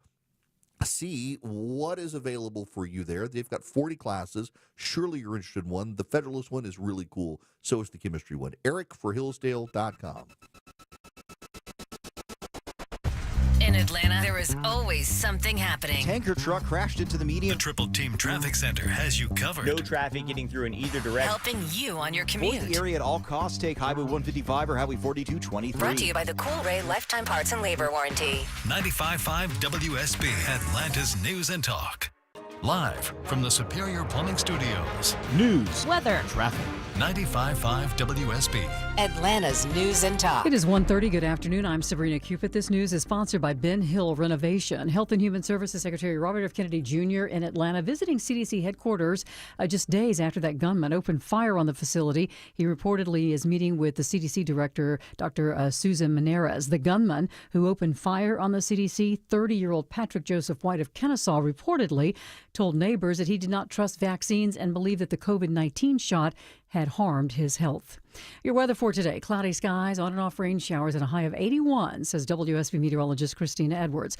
A Loganville man is arrested in Destin, Florida, accused of soliciting a child for sexual activity. Police say that Jeremy David Smith was picked up at a condominium where he was vacationing after he engaged in online conversations with an underage deputy posing as a 14-year-old boy.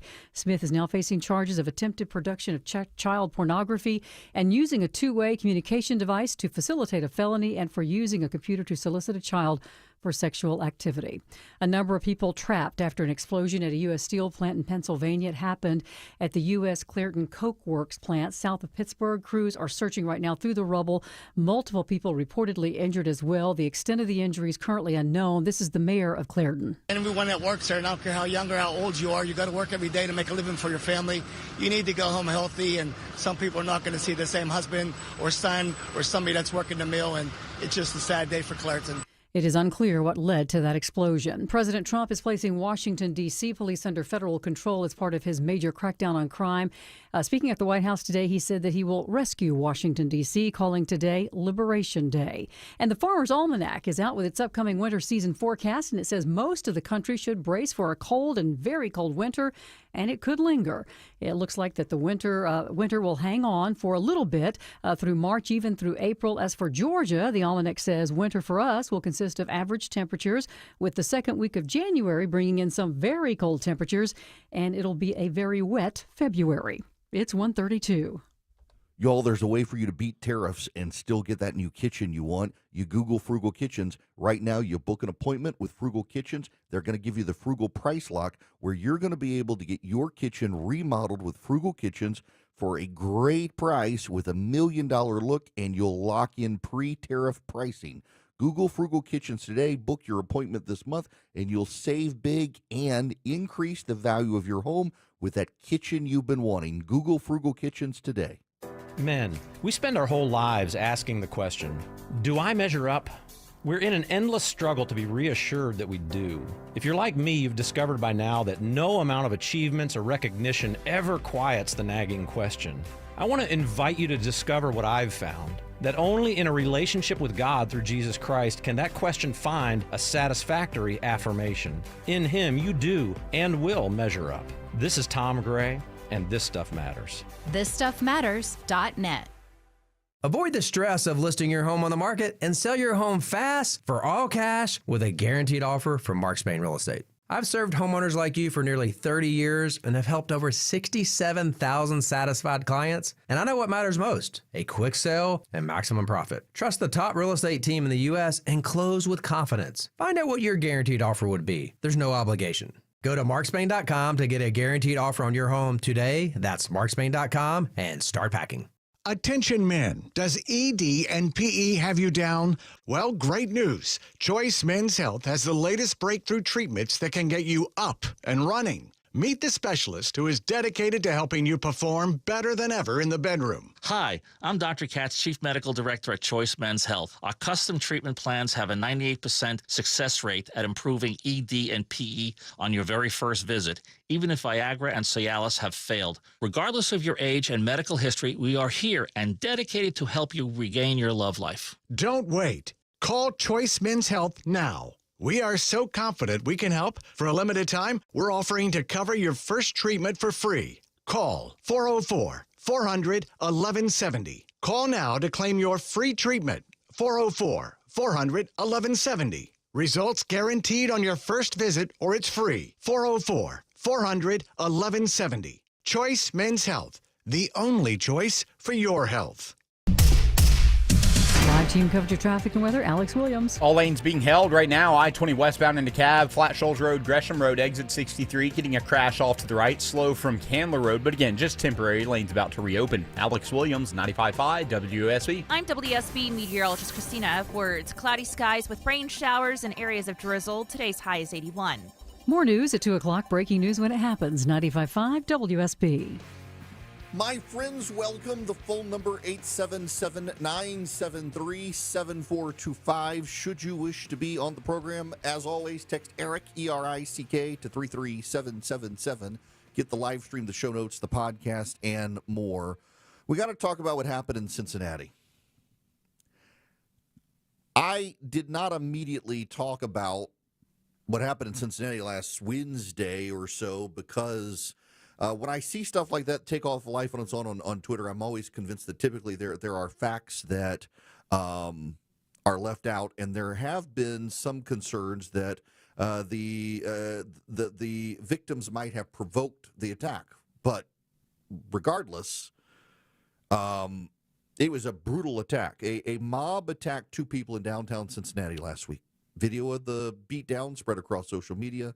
Not a single major television network covered the story. It didn't fit the narrative because the victims were white, and the 6 attackers thus far arrested have been black.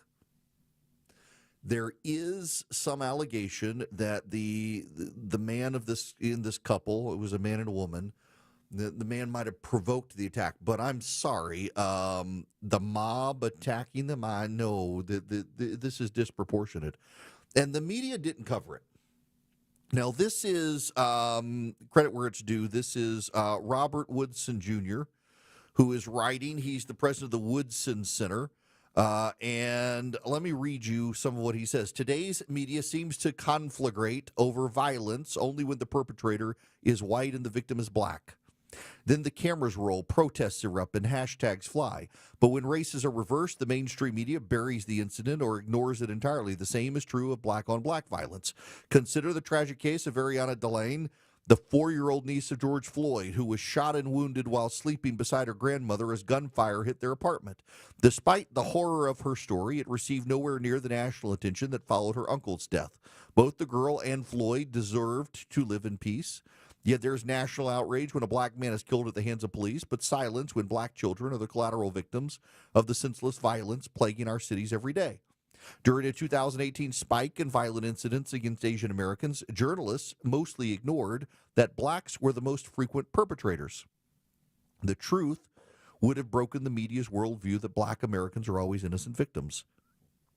The racial gerrymandering of the facts mirrors the very injustices the media claim to hate in American history. In the Jim Crow South, if a black man committed an offense against another black man, he would face few consequences, if any, especially if the perpetrator worked for an influential white figure. Meanwhile, a black man who allegedly harmed a white person would face swift and brutal retribution. 100 years later, we flipped the script. We teach our children that to be black is to be permanently victimized, and that to be white is to be permanently guilty. America should renounce any schema in which one race is guilty and another innocent. That is the path to national ruin. Only if we disregard race in how we judge one another will we be able to address the real crisis in society, the spiritual and moral freefall given to us by identity politics. He's absolutely right. I talk about this all the time. Remember the story when Biden was president of the young black teenager who knocked on the door of an elderly white man's home. He was there to pick up siblings. He had gotten the wrong house. The elderly white man fired a gun through the door, shooting and wounding the young black man, who thankfully survived. That story got national attention. The family got a call from the president. The elderly white man who was in his 80s was prosecuted. That story happened on the weekend of 2 other shootings. One was in New York, where a white girl was in a car with friends. A friend drove onto someone's property, realized they were in error, and backed up to leave. And an elderly white man came out onto the front porch with a gun and fired a shot and killed the passenger, a college-age girl. Prosecutors prosecuted the man, but there was no call from the president. There was no press outrage. And the same weekend that happened, there was a mass shooting at a birthday party in Alabama. Like 16 people shot, multiple people killed. It was a black family's birthday party, and the shooters were black. And the media, they covered it briefly, but they fixated on the black teen in Missouri. They fixated on the black teen in Missouri. They were very dismissive of the other stories. Like the Michael Brown situation. Remember Michael Brown situation, hands up, don't shoot? Turns out that never happened. Michael Brown never said, hands up, don't shoot. That was a conjuring of members of the press and the activist community who wanted to see the narrative. But it wasn't true. Turns out Michael Brown was not the victim. Yeah, he was certainly a victim in that he got shot and died, but he was an instigator of the police action against him. And when the report was released and it turned out that actually he had instigated what had happened, the media dropped that one like a hot potato. But until that moment, they covered it wall to wall and gave all sorts of sympathetic coverage to the claims that were not ultimately true. And there are people to this day who heard the claims and didn't know the claims were dismissed, and to this day believe Michael Brown said, hands up, don't shoot, which was a slogan conjured by sympathetic members of the press. It was not actually anything he had said. The media in this country fuels racial animosity. And in Cincinnati, the local police and civic leaders themselves have helped fuel antagonism. I don't know if you guys have seen the story of the lady. She's been on Fox News now, and there is justice that appears to be happening. But what's crazy is the police chief attacked people for making a big deal out of the victims being white and the criminals being black. It was a pile of youths. Police now have released new body camera footage showing the moments officers responded to the viral downtown Cincinnati beating. Left 6 people injured and led to 6 arrests. In the footage in the immediate aftermath of the beatdown in downtown Cincinnati, officers are seen arriving at 3:25 a.m. I'm 62 years old. I was attacked. I got attacked by multiple people. A man in a polo green shirt tells officers. What led to the fight? The officer says, don't really know. It just got out of a bar and it got crazy. Okay, you didn't get into it with anybody inside the bar? The officer replied, no, not at all. I got side punched. It wasn't a fair fight at all. In another officer's body camera video obtained by Fox News, a female Cincinnati Police Department officer is heard asking witnesses if the argument was about wings, chicken wings. Throughout the footage, a group of individuals is seen purchasing and disputing wings at a local food truck in the early morning hours. I heard it was one white guy who called the guy the N-word. Do you know who swung first? The woman asked. The update comes the same day all 6 individuals arrested with the viral beating have been indicted by a grand jury.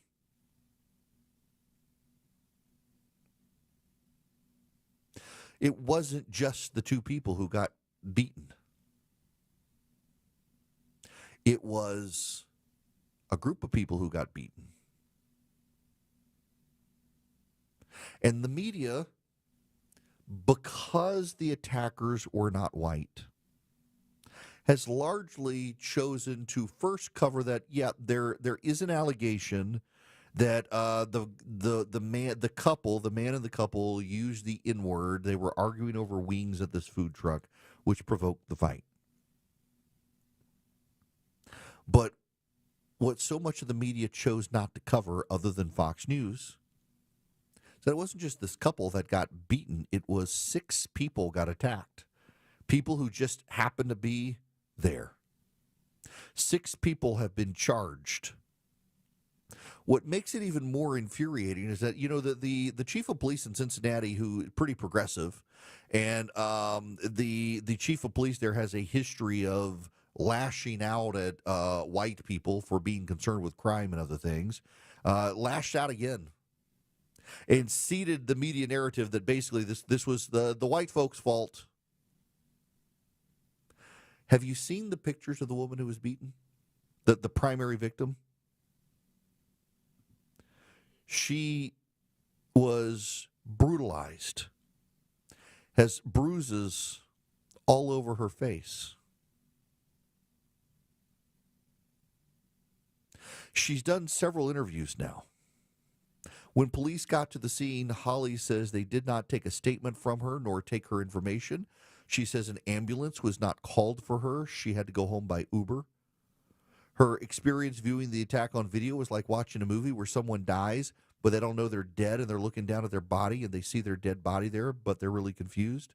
Then my brain starts getting confused about, am I dead? Am I floating over my body? Like, please, God, let me wake up. She's yet to hear from the Cincinnati police chief, the Cincinnati mayor, or the city councilwoman who said the victims begged for that beatdown. I find it bizarre. I just wish they would at least have made an apology for causing public panic and a smear campaign against me.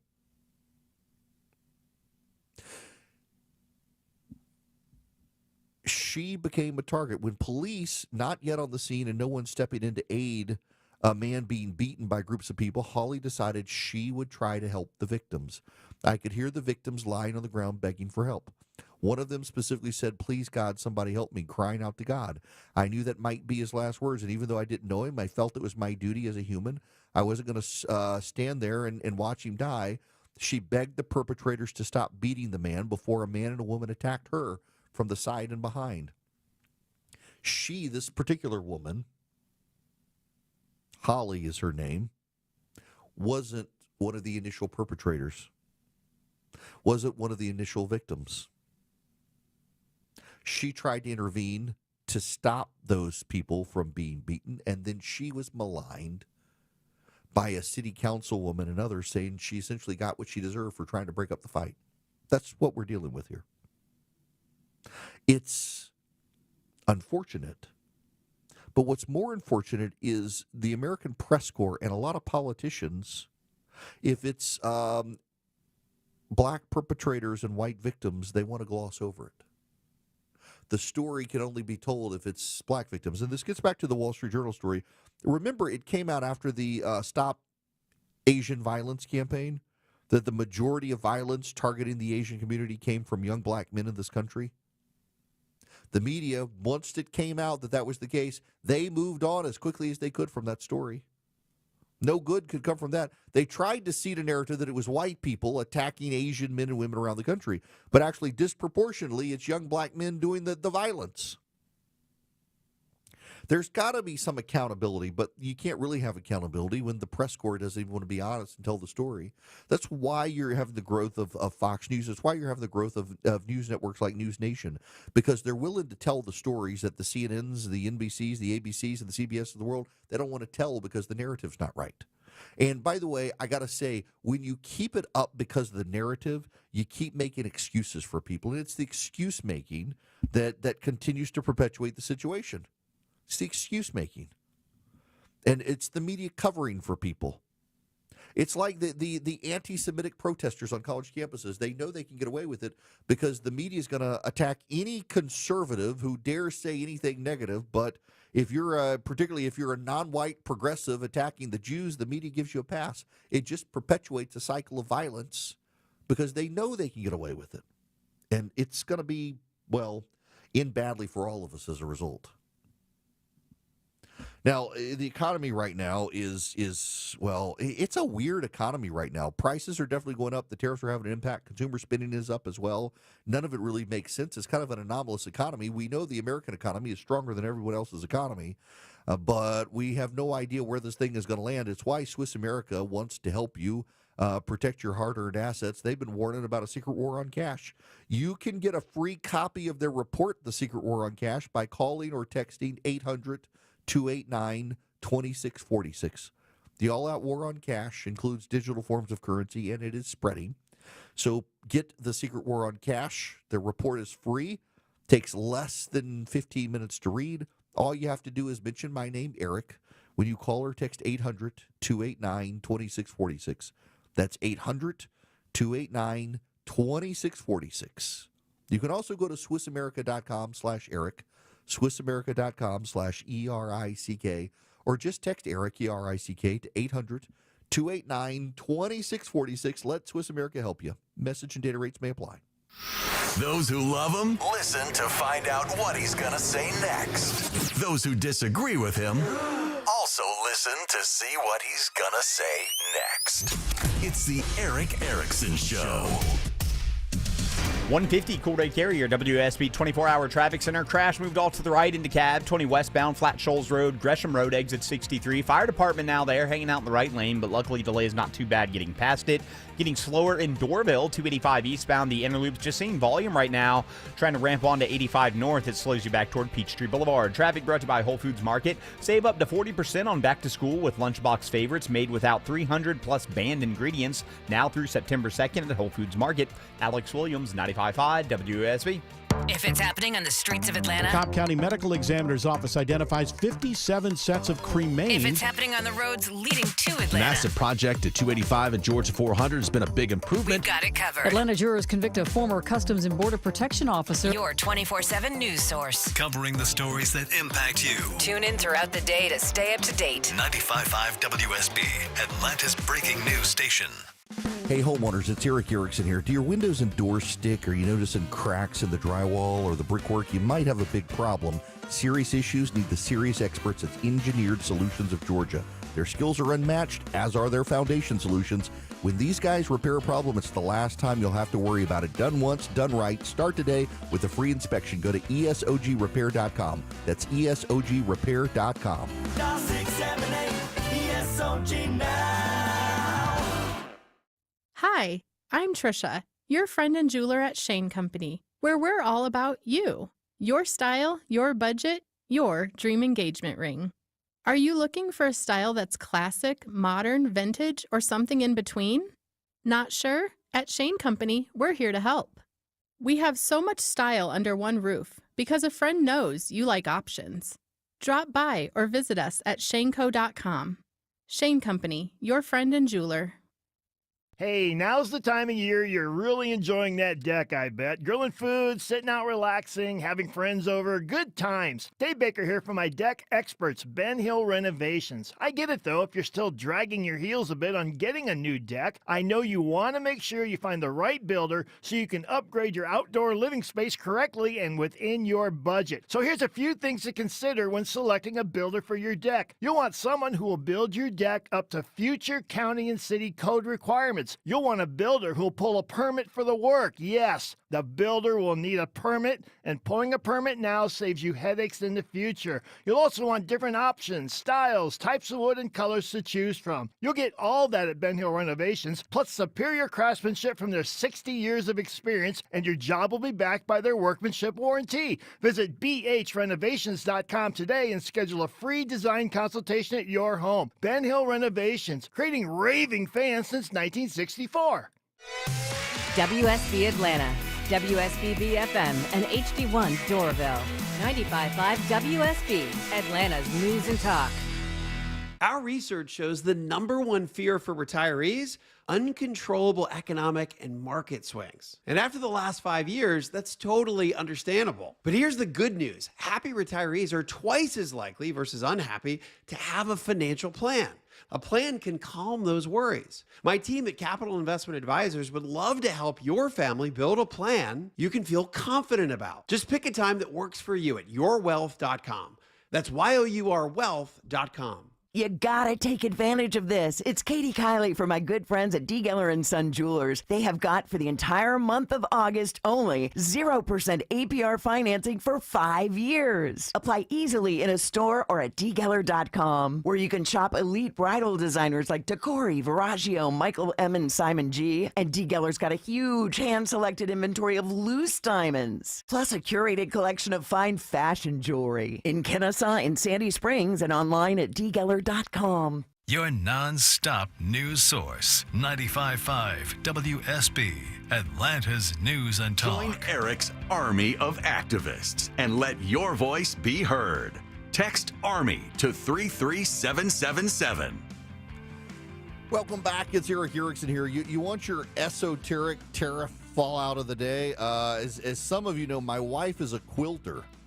And she is self-taught. She makes these gorgeous quilts, and she's got different people from different places that she buys fabric from and tools from. And she has found a small little shop in Australia where the lady makes some of her own fabrics and some tools that have not been bought in the U.S. or made in the U.S. And a lot of the quilting people that she relies on here in the U.S. now use this lady's stuff from Australia. So my wife got this email this morning. Dear U.S. customer, we've been watching the U.S. tariff regime closely and can give you an update on how we think it will affect your orders. Currently, all low-value imports under the de minimis exception from Australia to the United States have no tariff. The U.S. will suspend the de minimis exception for all low-value imports to the U.S. from the 29th of August, 2025, for 6 months. As a result, all goods valued at $800 or less will be subject to a country-specific tariff rate. In the first 6 months from August 29th, an $80 U.S. tariff will be applied to U.S. Postal Service once packages in the United States to each order into the U.S., and that'll include U.S. Postal Service handling fees and more time to deliver orders.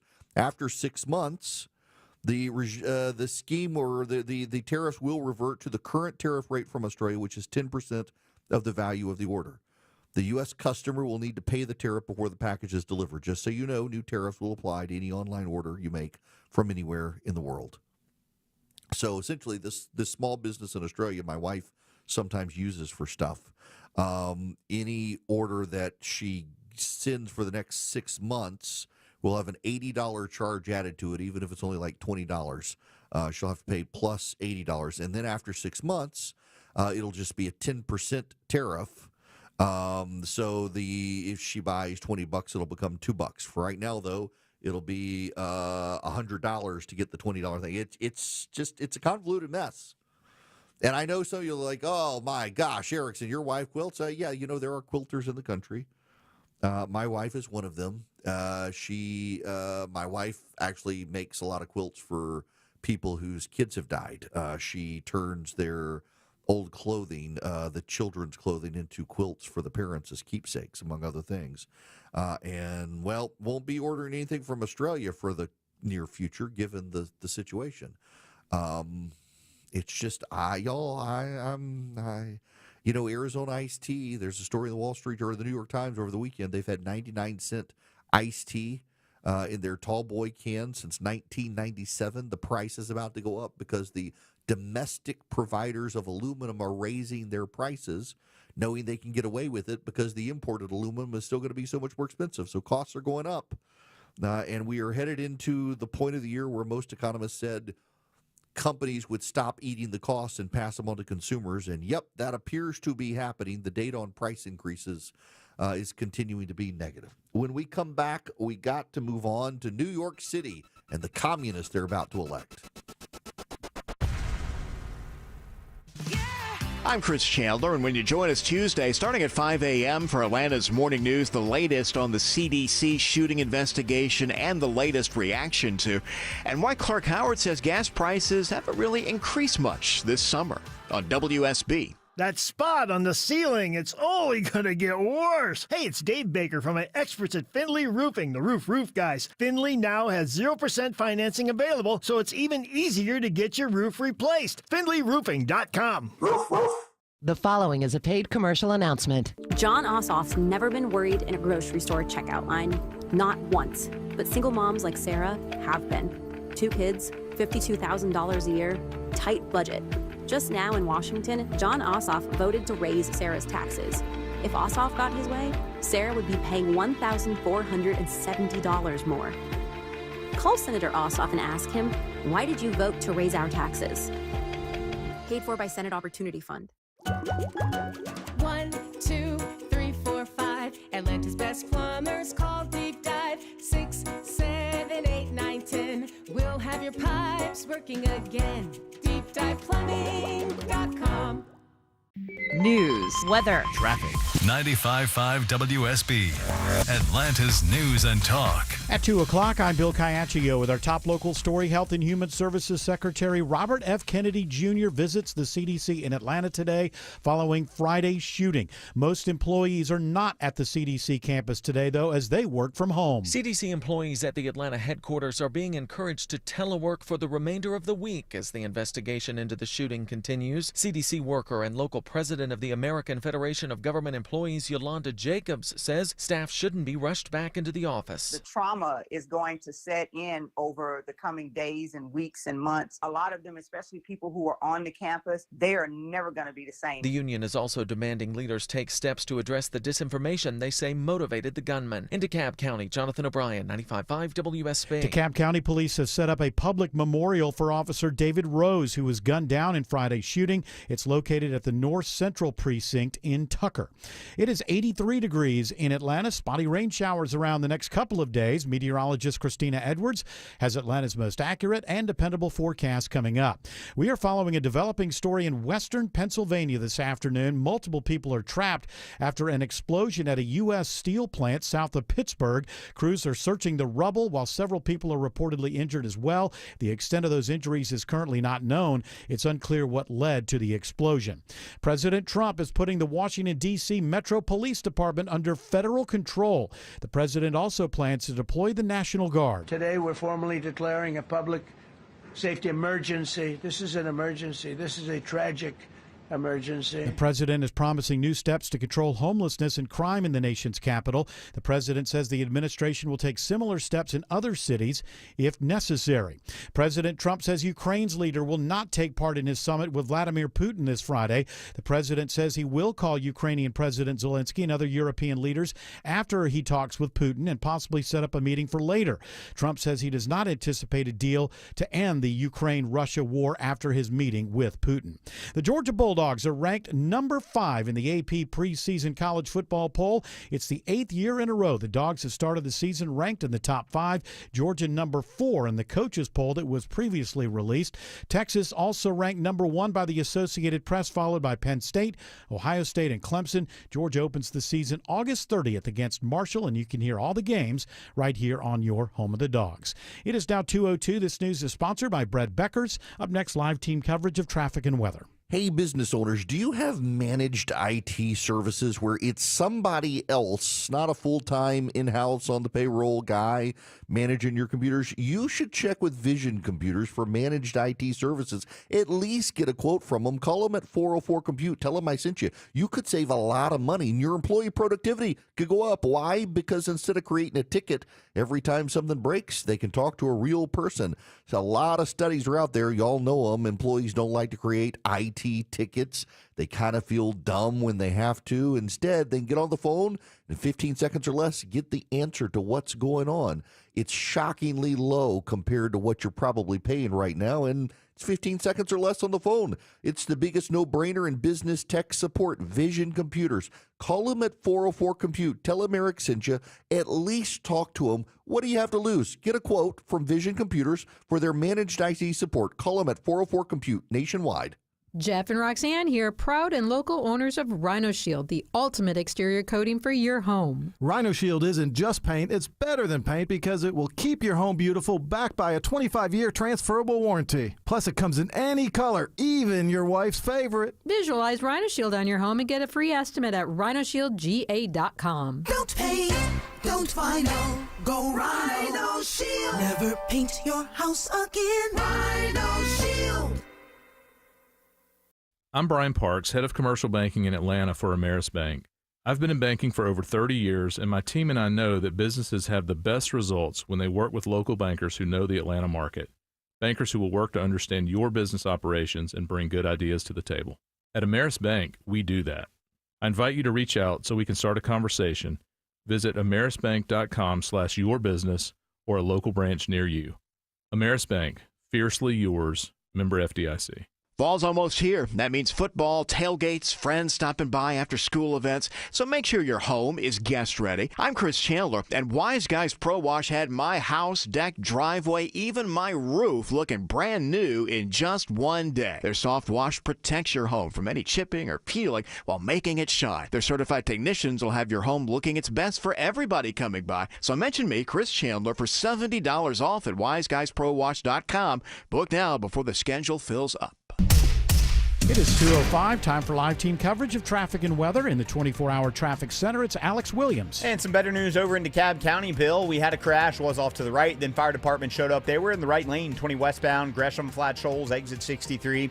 It's back on the right shoulder. That is good news there. Still a little slow through Doorville, 285 eastbound, the inner loop, all those right lanes bunched up trying to ramp onto I-85 northbound. Speaking of 85 northbound, crash pushed off to the right in Norcross at Jimmy Carter Boulevard, exit 99.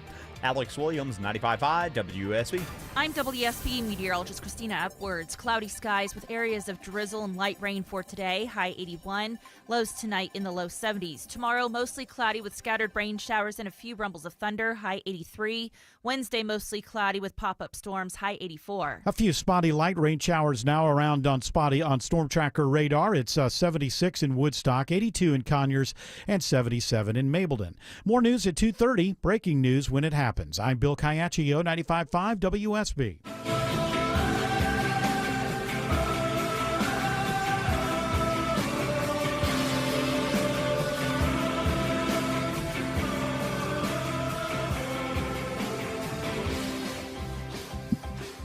My fellow Americans, it is your host, Eric Erickson, broadcasting live from well outside the Beltway, in the heartland of America, where real people live, who love this country. The phone number is 877-973-7425, should you wish to be on the program.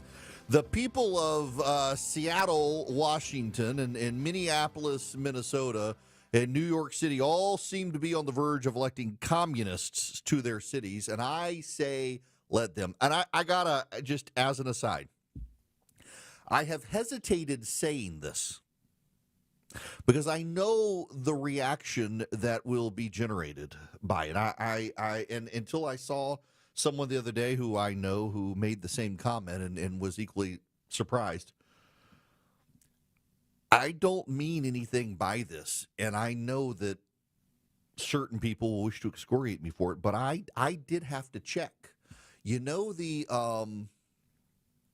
what's the movie of the captain who it's the Tom Hanks movie where his ship is hijacked by the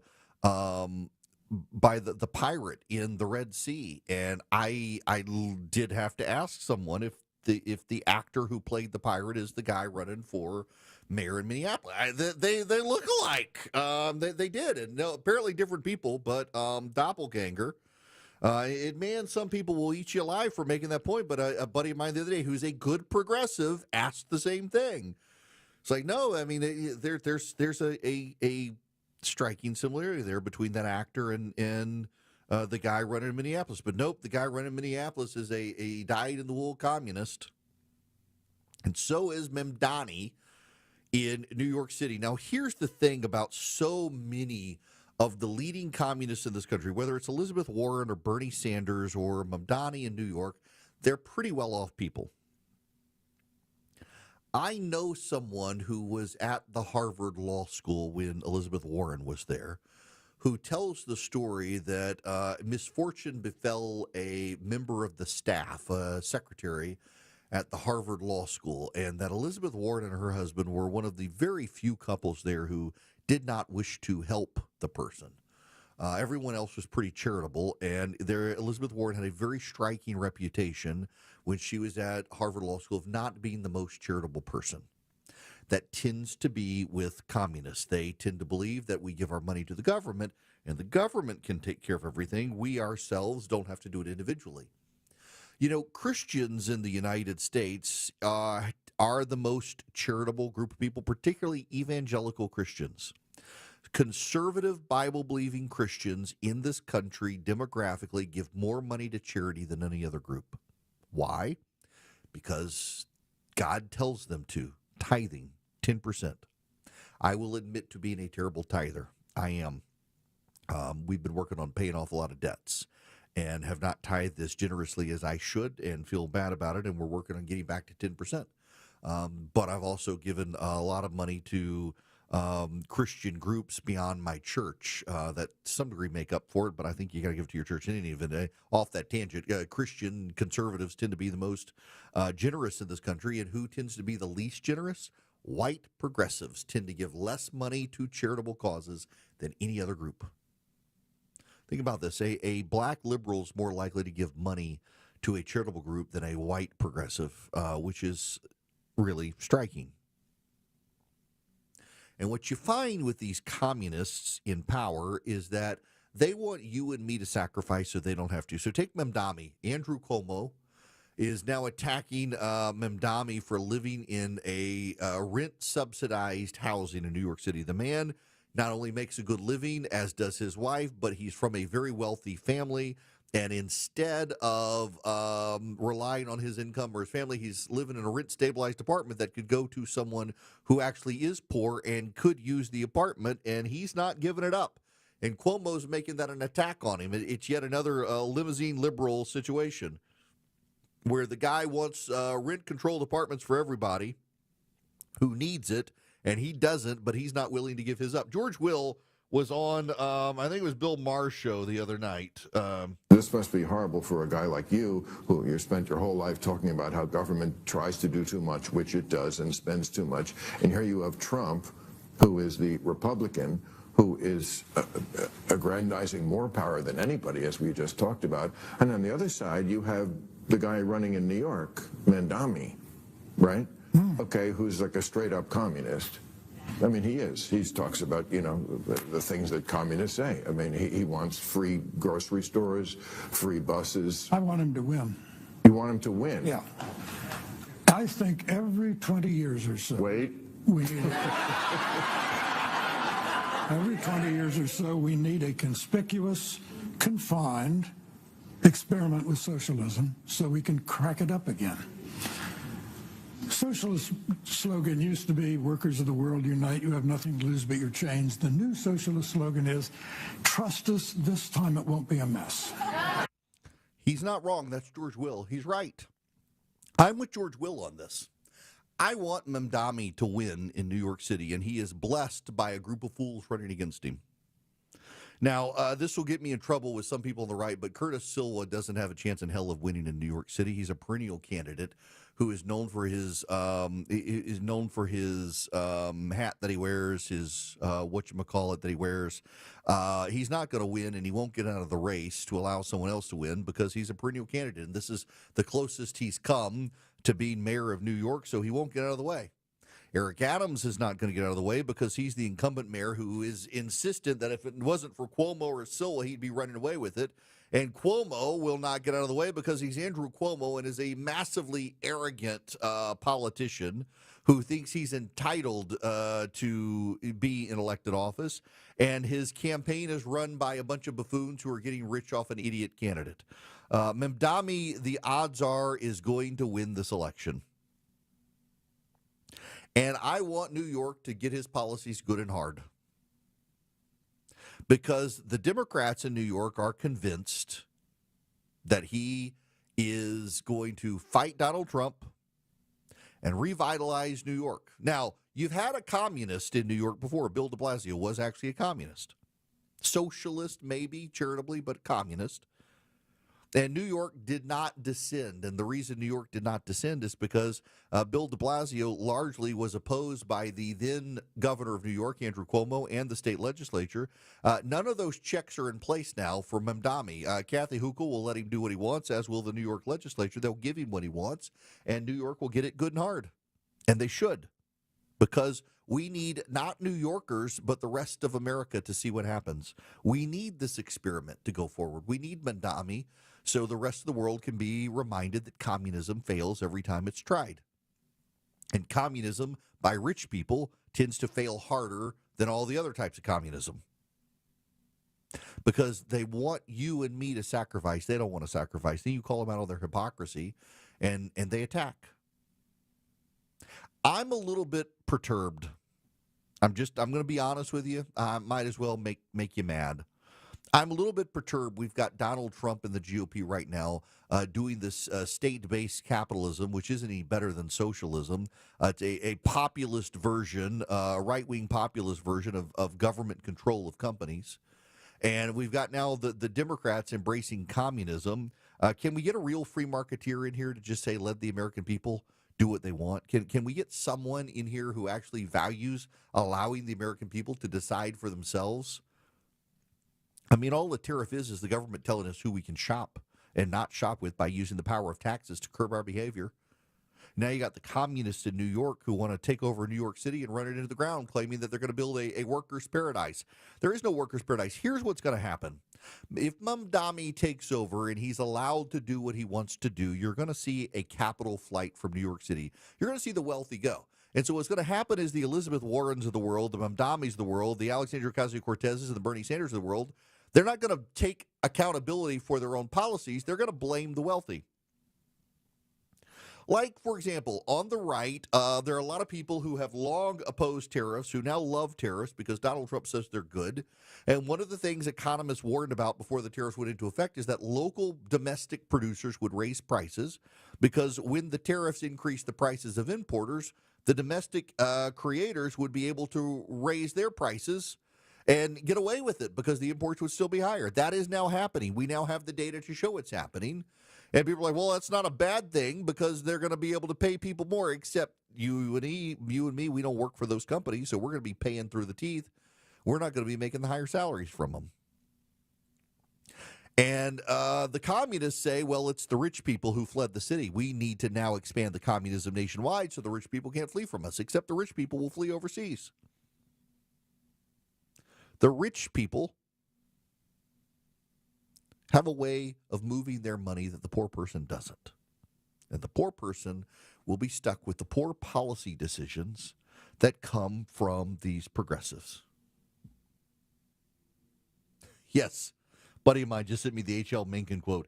Democracy's the theory that the common people know what they want and deserve to get it good and hard. That's exactly right.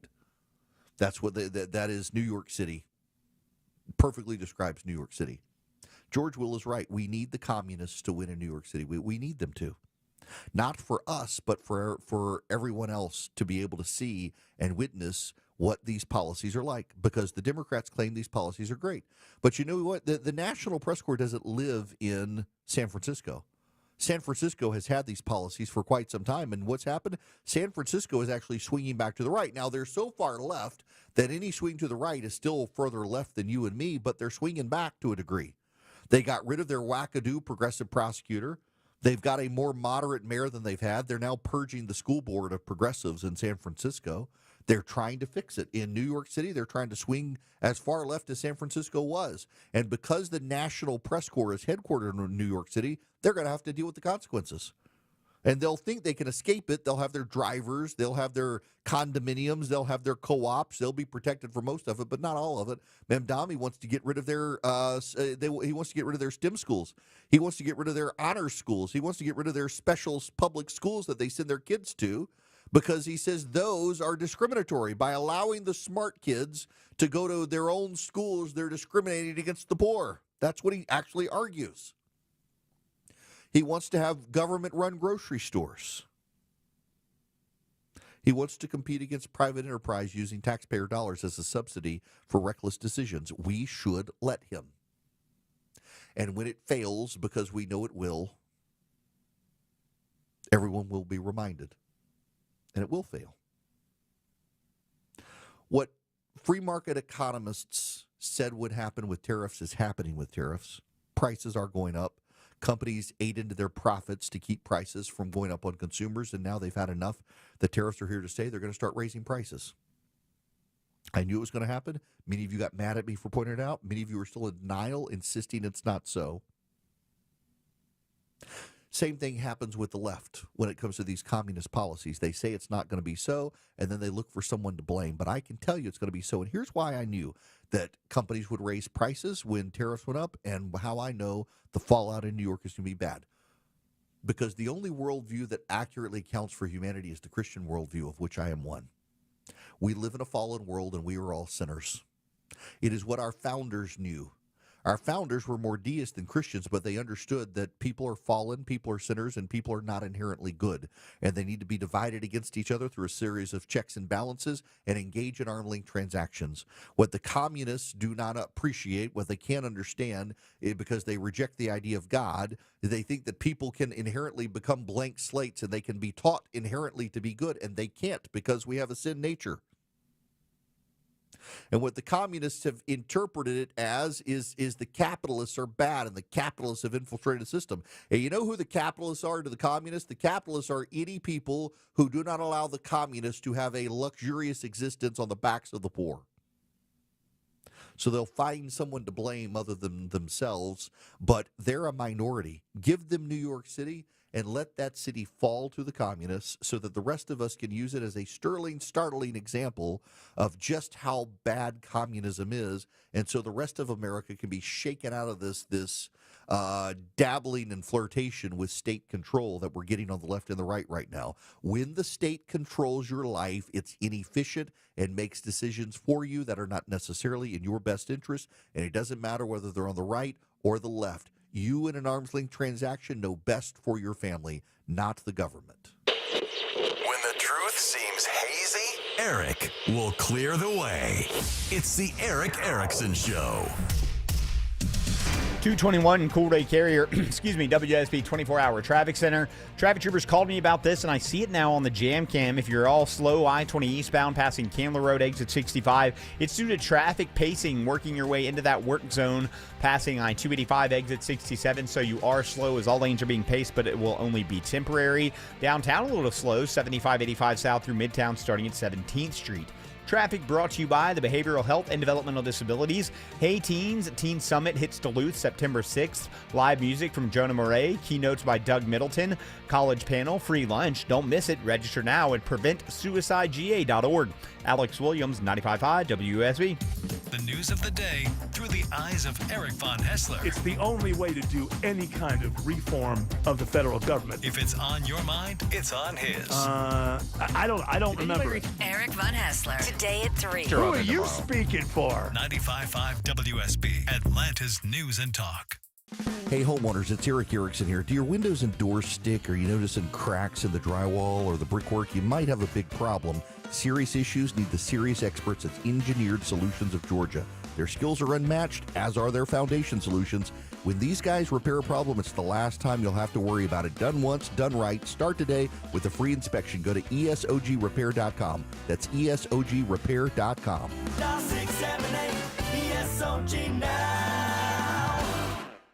We all hear the radio ads about the IRS. They tell you to be afraid, to be scared, and they try to frighten you into calling. I'm not here to do that. Tax Relief Advocates is different. TRA is here to tell you that if you owe money to the IRS, whether it's $5,000, $50,000, or $500,000, we have a solution. It doesn't matter if you're sitting in your car, at work, or with your kids. No matter where you are, call now. 800-575-2798. Don't lose hope. TRA can eliminate or reduce what you owe to the IRS. Generous programs are now available that can give you a fresh start. Our passion is taxes and helping individuals fix their IRS problems. We have over 1,000 5-star reviews on Google and an A+ with the Better Business Bureau. You don't need to be afraid of the IRS any longer. End your tax nightmare today by visiting us online at TRA.com or call 800-575-2798. That's 800-575-2798.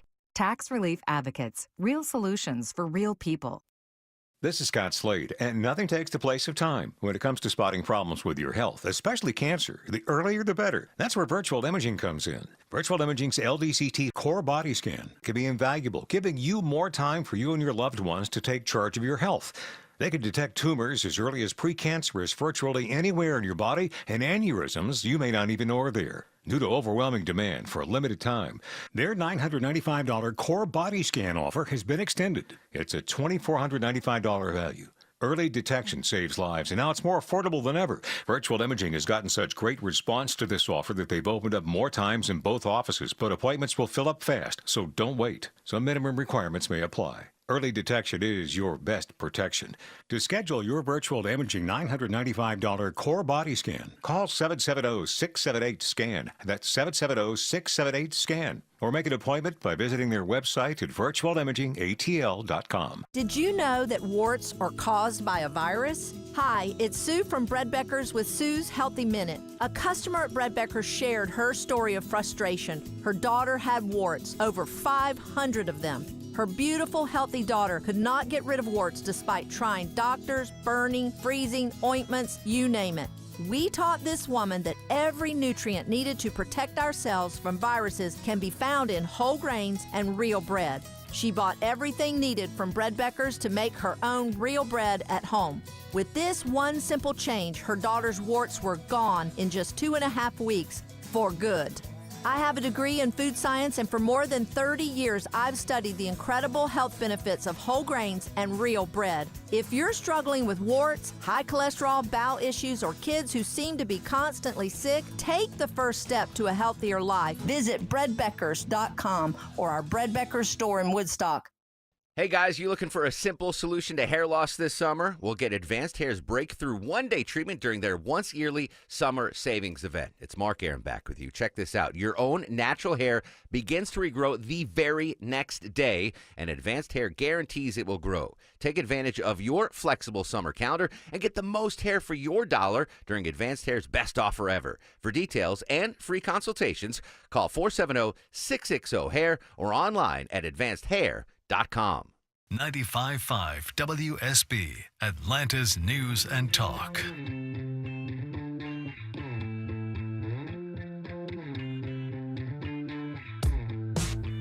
You may not agree with him, but he tells you the truth. It's the Erick Erickson Show. Greetings, conversationalists. I'm glad to have you with me. The phone number, 877-973-7425. So Mark Veazey is a Texas state representative. He says Democrats in blue states need to redistrict Republicans out, and he says, I don't want to hear this BS, except he uses the word, about what y'all's Constitution says. Get to redrawing Republican butts, except he uses the word out. I dare the Democrats to go down this. You know, this is the irony here is that Democrats for so long in this country convinced themselves that whatever they wanted was constitutional, that when the Supreme Court said, no, it's not, first they had to undermine and try to discredit the Constitution and discredit the Supreme Court. And now they're like, we don't care what the Constitution says. Well, that was what Donald Trump said. And their solution is Donald Trump is bad for democracy. Let's do just what Donald Trump's doing. And ironically here, what the Republicans do with Donald Trump in many cases is just doing what the Democrats did. I mean, it is a level of tit for tat between the two. And you can't really deny that that's the case here, Democrats. What Donald Trump is doing in almost every case is a precedent based on what you already did. He's just escalating. He's putting pedal to the metal. He's just taking your precedent and taking it to the next logical step. I say all the time, the precedents matter, and one side will use the precedents of the other. And all Trump is doing is just taking the Democratic precedents and taking it a little bit further. You know, the irony, well, what happens when the Supreme Court throws out the tariffs and says they're unconstitutional under the Emergency Powers Act? That's actually going to be a very funny situation if that comes about. Now, I got to tell you about Vision Computer because they would love, if you're in a managed IT situation, to be able to take care of you. So there's an office right next to me in my building where I mostly do my show, and it's empty. And the door's open. I went in and looked around, and I forgot that company was a law firm, had their in-house IT, and my gosh, the massive amount of equipment they had for their in-house guy who a while back, I know him, he got fed up and quit, and they had to go to a managed IT, and the people complained about how they had to send email tickets. They didn't have anybody around. They couldn't get anybody on the phone. With Vision, what sets them apart is that you can get someone on the phone day or night, 24/7, 365. So your employees, if you use Vision Computer for your managed IT, actually talk to a human being, not to an AI somewhere in the world or to an email account. Call them at 404-COMPUTE. Tell them Eric sent you. You might be able to save some money. But what do you have to risk? You get more uptime for your employees. You get less downtime on your computers. You get human beings on the phone, and they might save you some money. If you've got managed IT for your company, call Vision, see if they can help you out. 404-COMPUTE, visioncomputers.com. Let Vision work with you. When you need to know. This story is developing in Atlanta. When you want to know. Severe weather is on its way. When you have to know. We'll alert you as soon as this closure clears. Get notifications from your source for news. Get the WSB radio app. Download it from your app store today. Live from the Superior Plumbing Studios. News. Weather. Traffic. 95.5 WSB. Atlanta's News and Talk. At 2:30, I'm Bill Caiaccio with our top local story. A makeshift memorial is growing for the DeKalb County police officer killed in Friday's shooting outside the CDC. Flowers started popping up here at the intersection of Clifton Road and CDC Parkway over the weekend. Dozens of arrangements have now been placed along with messages of support for CDC workers. A large board gives passers-by a chance to write a personal message to the family of Officer Rose. People writing things like, "Thank you for your service, you're a hero," and "Thank you for keeping us safe." WSB's Jonathan O'Brien reports there's another memorial at the DeKalb County Police North Central Precinct in Tucker, where Officer David Rose served. Members of the public can sign a patrol vehicle and offer their condolences. Health and Human Services Secretary Robert F. Kennedy Jr. visits the CDC in Atlanta today following Friday's shooting. Kennedy arrived at the CDC campus on Clifton Road just before noon. CDC employees are working remotely today. At least one person is dead, 2 others unaccounted for after an explosion at a U.S. steel plant in western Pennsylvania. The plant is located in the town of Clairton, south of Pittsburgh. Mayor Richard Latanzi says he worries about the employees and their families affected by today's tragedy. By the end of the day, we'll know more, but it's not going to be a pretty thing. Dozens have also been injured. It's unclear what led to the explosion. A 3-year-old is recovering after an alleged drunk driver crashes a car into Dundee Lake near Griffin. The Georgia State Patrol says the driver was speeding, hit boulders in the lake's parking lot, and launched into the water, leaving the child trapped inside. The driver charged with DUI, reckless driving, and child endangerment. It is now 2:32. This news sponsored by FGA Roofing. Worried about market losses? If headlines are keeping you up at night, it's time to take control. Hi, I'm Jeff Jr. with Trajan Wealth, and I know you've worked hard to save. But in times like these, what if can turn into what now? If you're planning to retire or are in retirement, you need a strategy that helps protect your future. At Trajan Wealth, you can capture market gains, protect your account from losses, and guarantee income for life. Right now, you could receive a bonus of up to 30% or annual growth of up to 10% for retirement income. You heard me right. An upfront bonus of up to 30% or annual growth of up to 10%, all guaranteed to boost your lifetime income in retirement. Don't leave your future to chance. Plan with confidence. Call 404-390-4000. That's 404-390-4000. Annuity guarantees are based on the claims paying ability of the issuing insurance company, DBA, in most states as Trajan Wealth Insurance Solutions.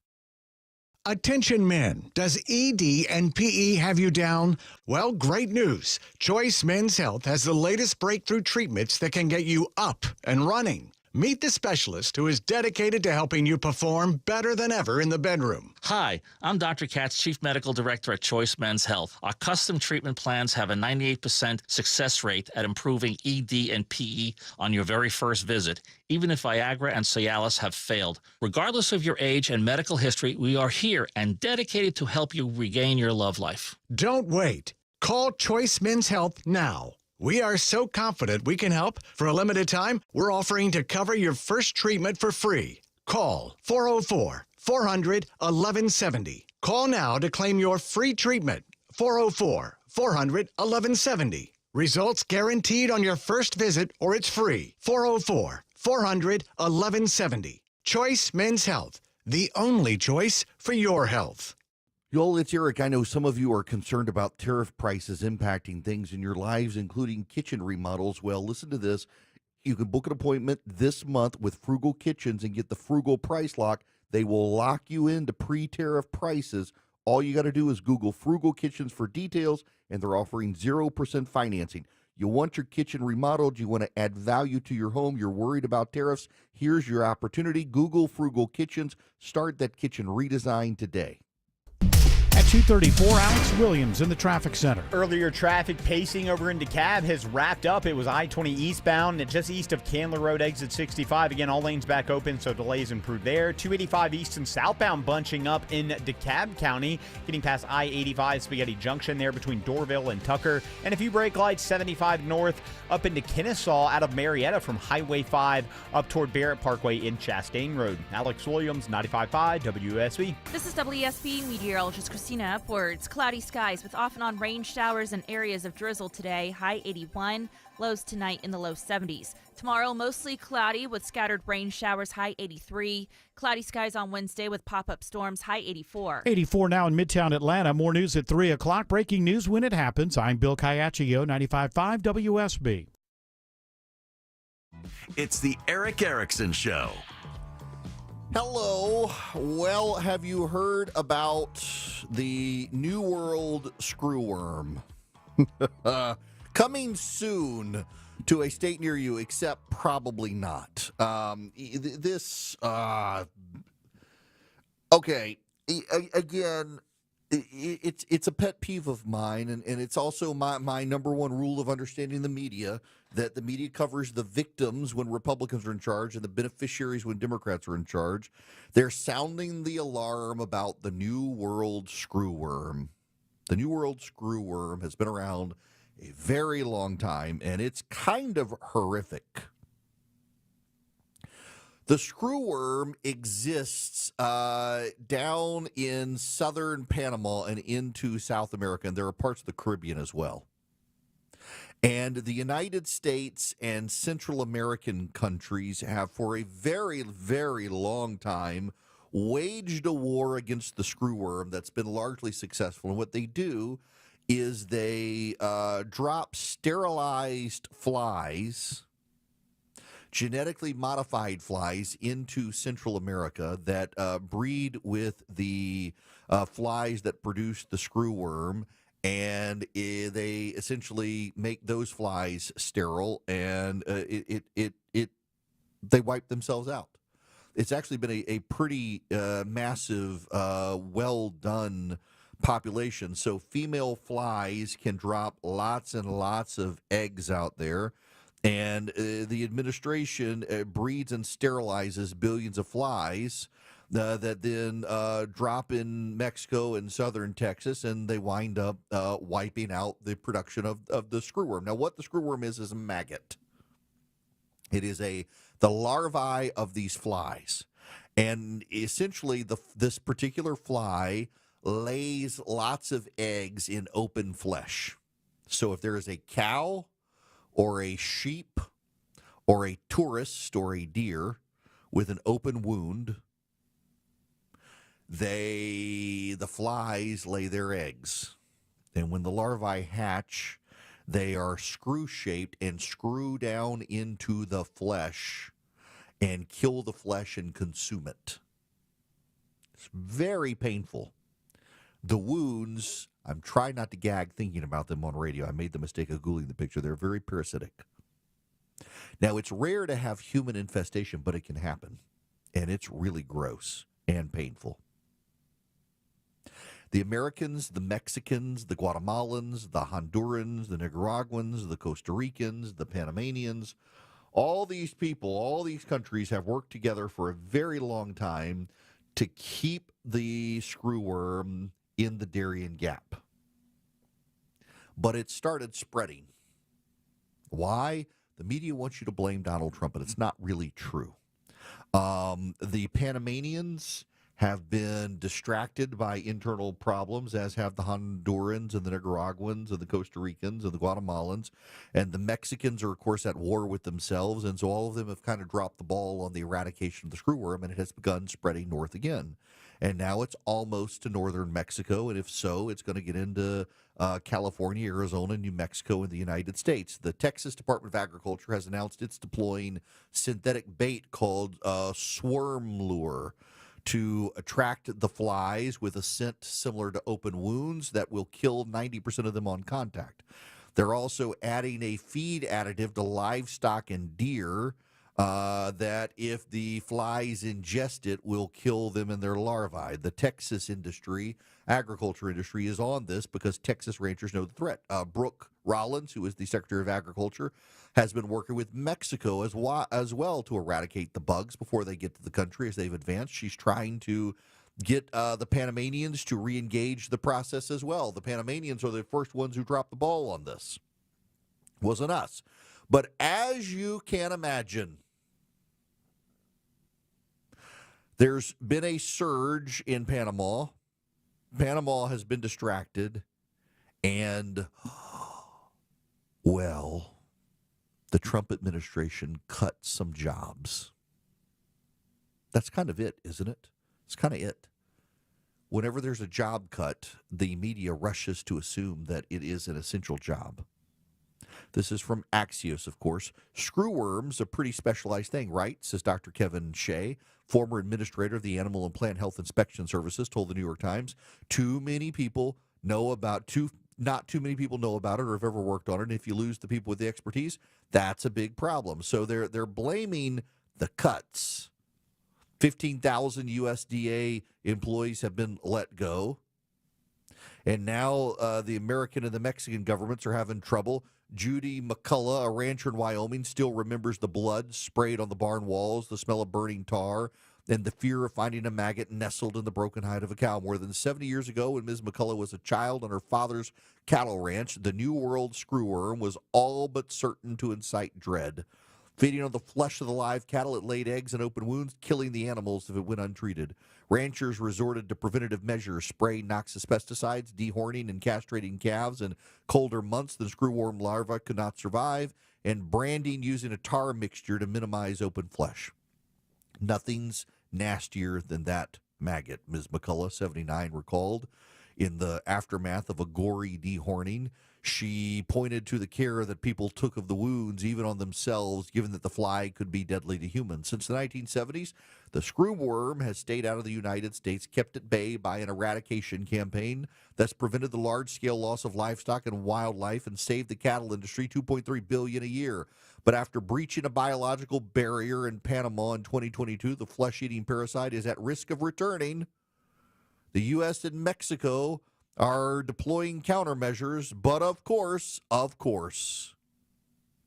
more than 1,300 workers in the Agriculture Department's Animal and Plant Health Inspection Service took the administration's buyout earlier this year, including 300 employees in veterinary services. So basically what the New York Times is saying is a bunch of people retired because of a buyout. They'd retire or die eventually anyway, but it's all Donald Trump's fault. And this is the kind of stuff that makes people, look, there are problems, I think, with some of the things Donald Trump does, and I'm very vocal about them. Tariffs, I think, are a bad idea. But a lot of this stuff is nature running its course to a degree, and the New York Times wants you to blame Donald Trump for all this stuff. When you're blaming Donald Trump for all the things that are really not his problem, not his fault, and not in any way, shape, or form related to him, it's really hard to take you seriously when there might be something that is related.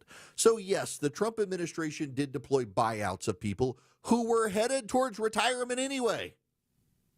Were they going to force these people against their will to continue to stay on the job? Were they going to force them to? By the way, we have fewer people in this country applying to do these jobs for the government. So what are they going to do? It's like blaming the National Weather Service for the flooding deaths in Texas. It wasn't responsible, had nothing to do with it, gave adequate notice of the storms. It turns out it was local officials who dragged their feet on making evacuation orders, which the National Weather Service has no power to do, and yet it was blame Trump, blame Trump, blame Trump, blame Trump. I think the tariffs are having the logical fallout of what I suggested they would have. I'm willing to call out Donald Trump and get hate mail from members of my audience. But the reality is not everything is his fault and not everything is related to him. The reason that we're worried about the screwworm is because of Panamanians, not because of us. The Panamanians dropped the ball. At some point, they got distracted, and then the flies were able to make it out of the Darien Gap, and they were able to spread faster than people thought. Government scientists, this is from the New York Times. So let me start here. Fly factories will be crucial. At one facility in Panama, scientists are breeding and sterilizing 100 million flies a week. Another factory in southern Mexico, set to open in 2026, is expected to produce 100 million more. Government scientists in the 1950s pioneered the technology used to eradicate the screwworm from the United States, blasting the flies with radiation to sterilize them. The larvae are raised in biosecure facilities on a protein-heavy diet, a mixture that can include dried cow blood, eggs, honey, molasses, and dried milk. Once adults, the sterile flies are released in areas with known populations of screwworms. Females mate only once, meaning their union with sterilized males produce no offspring and allow the population to die out. The United States used this method to push the screwworm back to Panama, where a permanent barrier at the Darien Gap on the border with Colombia was established in 2006 and maintained through weekly drops of millions of sterilized flies. Experts are not entirely sure how the screwworm breached that barrier in 2022, but some have pointed to increased migration of cattle and humans, changing weather conditions, and the adaptability of the screwworm. Since 2022, the screwworm has been detected through Central America and southern Mexico. Containing the spread has proved challenging.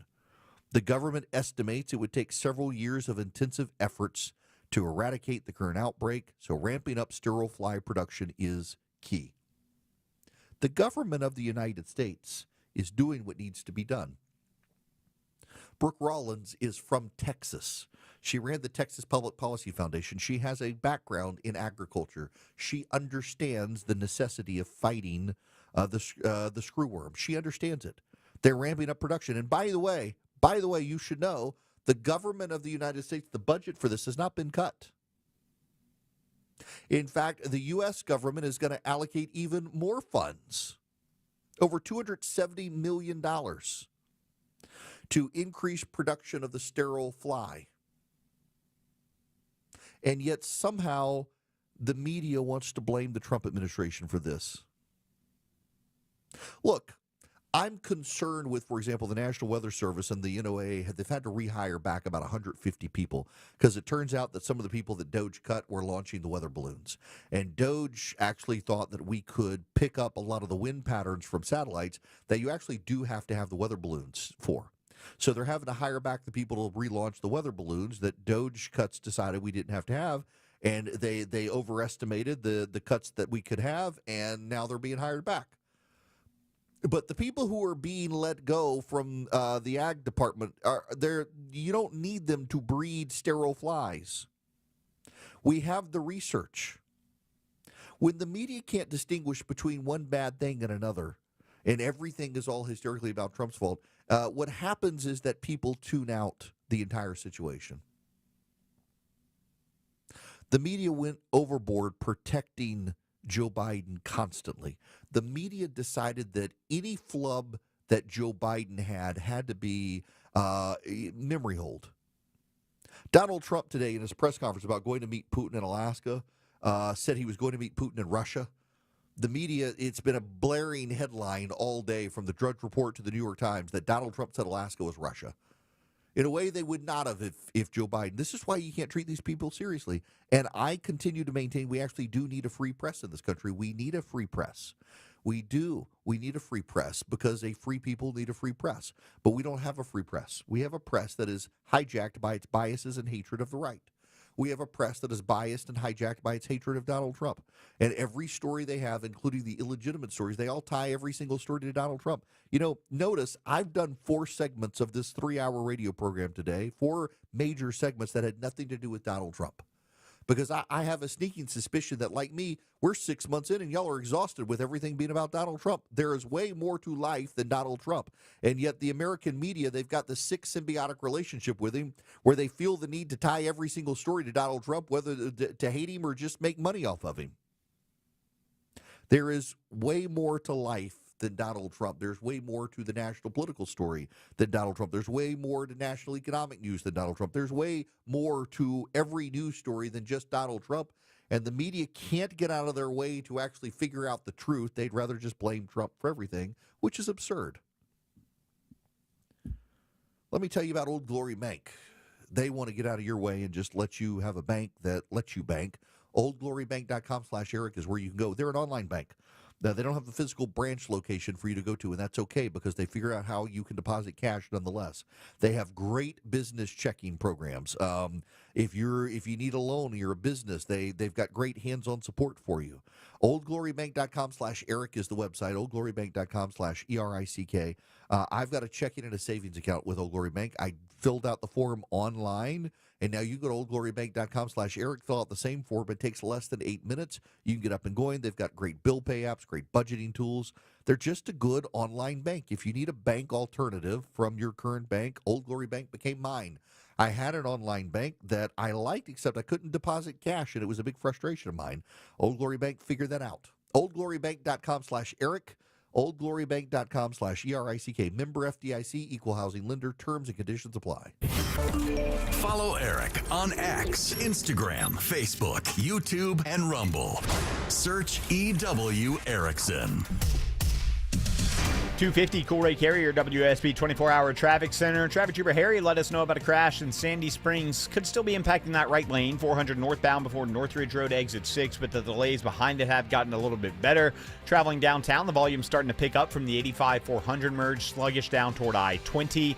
And on the west side, 285 southbound, seeing some brake lights approaching I-20, exit number 10. Traffic brought to you by YRefi.com. Is private student loan debt ruining your life? It doesn't have to. Just go to YRefi.com. That's YREFY.com and get your life back. Alex Williams, 95.5 WSB. More local news. Wild scene at a Covington Walmart after an employee. More traffic. 85 south out of Brookhaven, crowded beginning past Claremont. More weather. The Sunnyside community may have been impacted by this tornado. Atlanta's morning news. Tomorrow morning This at is 5. a complicated, controversial subject. Wake up with 95.5 WSB. How Atlanta starts its day. Hey homeowners, it's Eric Erickson here. Do your windows and doors stick? Are you noticing cracks in the drywall or the brickwork? You might have a big problem. Serious issues need the serious experts at Engineered Solutions of Georgia. Their skills are unmatched, as are their foundation solutions. When these guys repair a problem, it's the last time you'll have to worry about it. Done once, done right. Start today with a free inspection. Go to ESOGrepair.com. That's ESOGrepair.com. Dial 678 ESOG now. Men, trouble in the bedroom? Not anymore. Priority Men's Medical Center restores your love life in just one visit. Their painless breakthrough treatments eliminate ED and PE. Here's a specialist in men's health. I'm Dr. Simovitz. Have Viagra or Cialis let you down? Priority Men's Medical Center offers the most effective treatments that eliminate ED and PE, with men lasting longer than ever. 98% of patients see instant results on their first visit. Priority Men's Medical Center's breakthrough treatments eliminate ED and PE, regardless of age or medical history. Your consultation and first treatment are free. You'll see instant results in the office. Plus, qualified patients get their testosterone checked free. Call 404-885-8885. 404-885-8885. To restore your love life in just one visit, call now. 404-885-8885. Better prices, better views. Window comfort, meant just for you. Window comfort. Don't be fooled by the big box brands. Window Comfort's exclusive window line is custom built for Georgia weather, installed by in-house pros, and guaranteed never to fog. With factory direct pricing, it's affordable for everyone. Go to windowcomfort.com for real quality that lasts. Better prices, better views. Window comfort, meant just for you. Window comfort. WSB Atlanta, WSB BFM, and HD1 Doraville. 95.5 WSB, Atlanta's news and talk. Stop your grinding with Brooks Night Guard. Are you waking up in the morning with a sore jaw, headaches, ringing in your ears, all because you're grinding and clenching your teeth at night? That's exactly what was going on with me. I ended up going to a dentist, and he wants to charge over $600 for a night guard. That's when I found the Brooks Night Guard. You mold it at home to the top or bottom teeth. Other mouth guards go all the way to the back, which allows the back teeth to touch. This is where most of the grinding and clenching occurs. The Brooks Night Guard redirects the bite force away from the back teeth, reducing jaw pain while still protecting the teeth. This unique design is what makes Brooks Night Guard different from all other traditional grind guards. Order your Brooks Night Guard today and get 10% off plus free shipping. Go to brooksnightguard.com and enter the code BRUX91. That's BRUX91. Stop your grinding with Brooks Night Guard.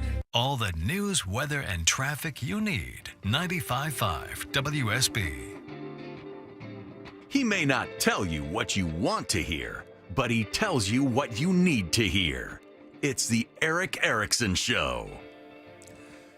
Got an email from a guy who works for Texas Parks and Wildlife Department, and he says they've gone code red about it. It actually is a huge threat, but be careful what we get from the statements from the Texas Department of Agriculture right now. Yeah, I've heard the same thing about that department. Nonetheless, yeah, I would point out again, the New York Times noted that the screwworm breached the barrier in Panama in 2022. Now, who was president in 2022? Yes, that would be Joe Biden. By the way, there is breaking news happening as I get off the air here.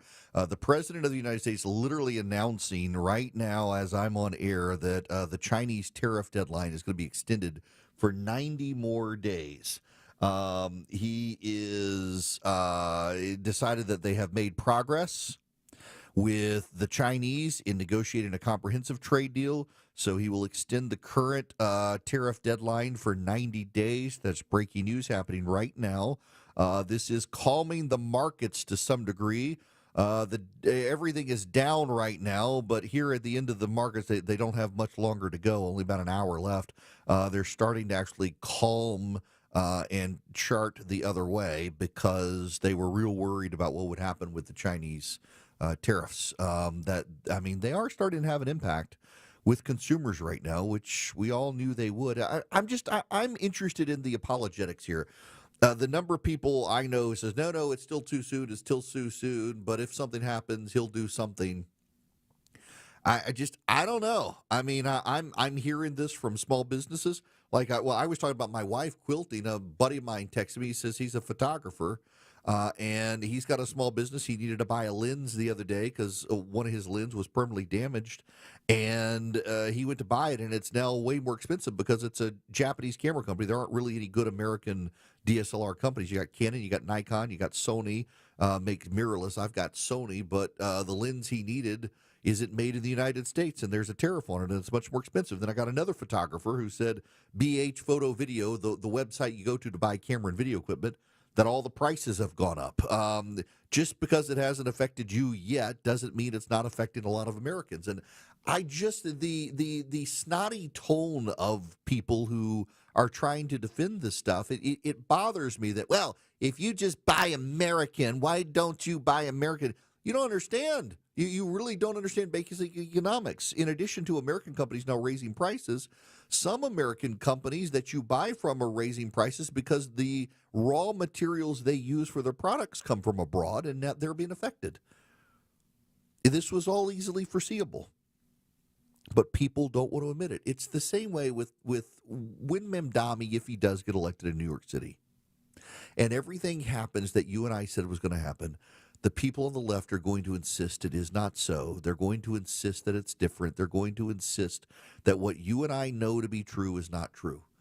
I think we got to be truthful with people on both sides of the aisle.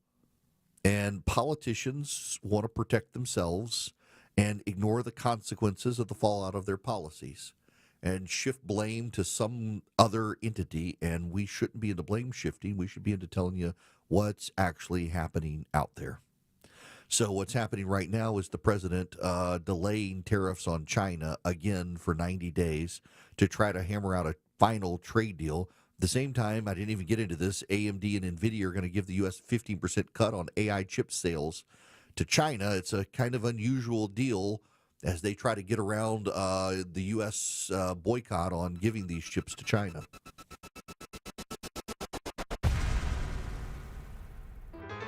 Everyone has an opinion. We have become an idiotic nation that doesn't know how to even debate anything, so it doesn't surprise Eric me. Von Hessler has an opinion. You will still age. And some advice. Start doing things when you're younger. Drink a lot of water. Eric Von Hessler, today at 3. And you will still die. 95.5 WSB, Atlanta's News and Talk. WSB consumer expert Clark Howard. You know, we're on a list we don't want to be on in Metro Atlanta, and that is how often we're in wrecks in Metro Atlanta, one of the highest rates in the country. And it's so obvious why. Think of the people around us that are, number one, distracted by looking at their phones, holding them in their hands, which you know is illegal here, feeling like the second your phone chirps or vibrates, you have to look at it and respond. Stop doing that, because of the second thing, we are crazy on the roads here. Think how often people in Atlanta are zipping in and out, passing on the right, doing everything they're not supposed to do. Not to mention, I almost got made into road pizza yesterday by somebody who ran a red light when I was crossing an intersection. I'm Clark Howard. News, weather, traffic.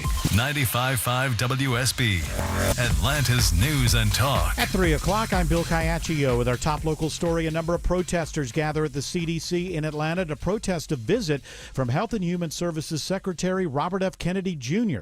His visit comes after Friday's shooting that left a DeKalb County police officer dead. The CDC campus is mostly quiet in the aftermath of the shooting as employees work remotely this week. Among them, Yolanda Jacobs, who serves as president of the local American Federation of Government Employees. She says workers are traumatized. Just imagine you're at work and you see bullets penetrating the windows of your building and you realize that, oh, someone is shooting at us. DeKalb County Police have set up a public memorial for Officer David Rose, who was gunned down in Friday's shooting. It's located at the North Central Precinct in Tucker. There's a patrol vehicle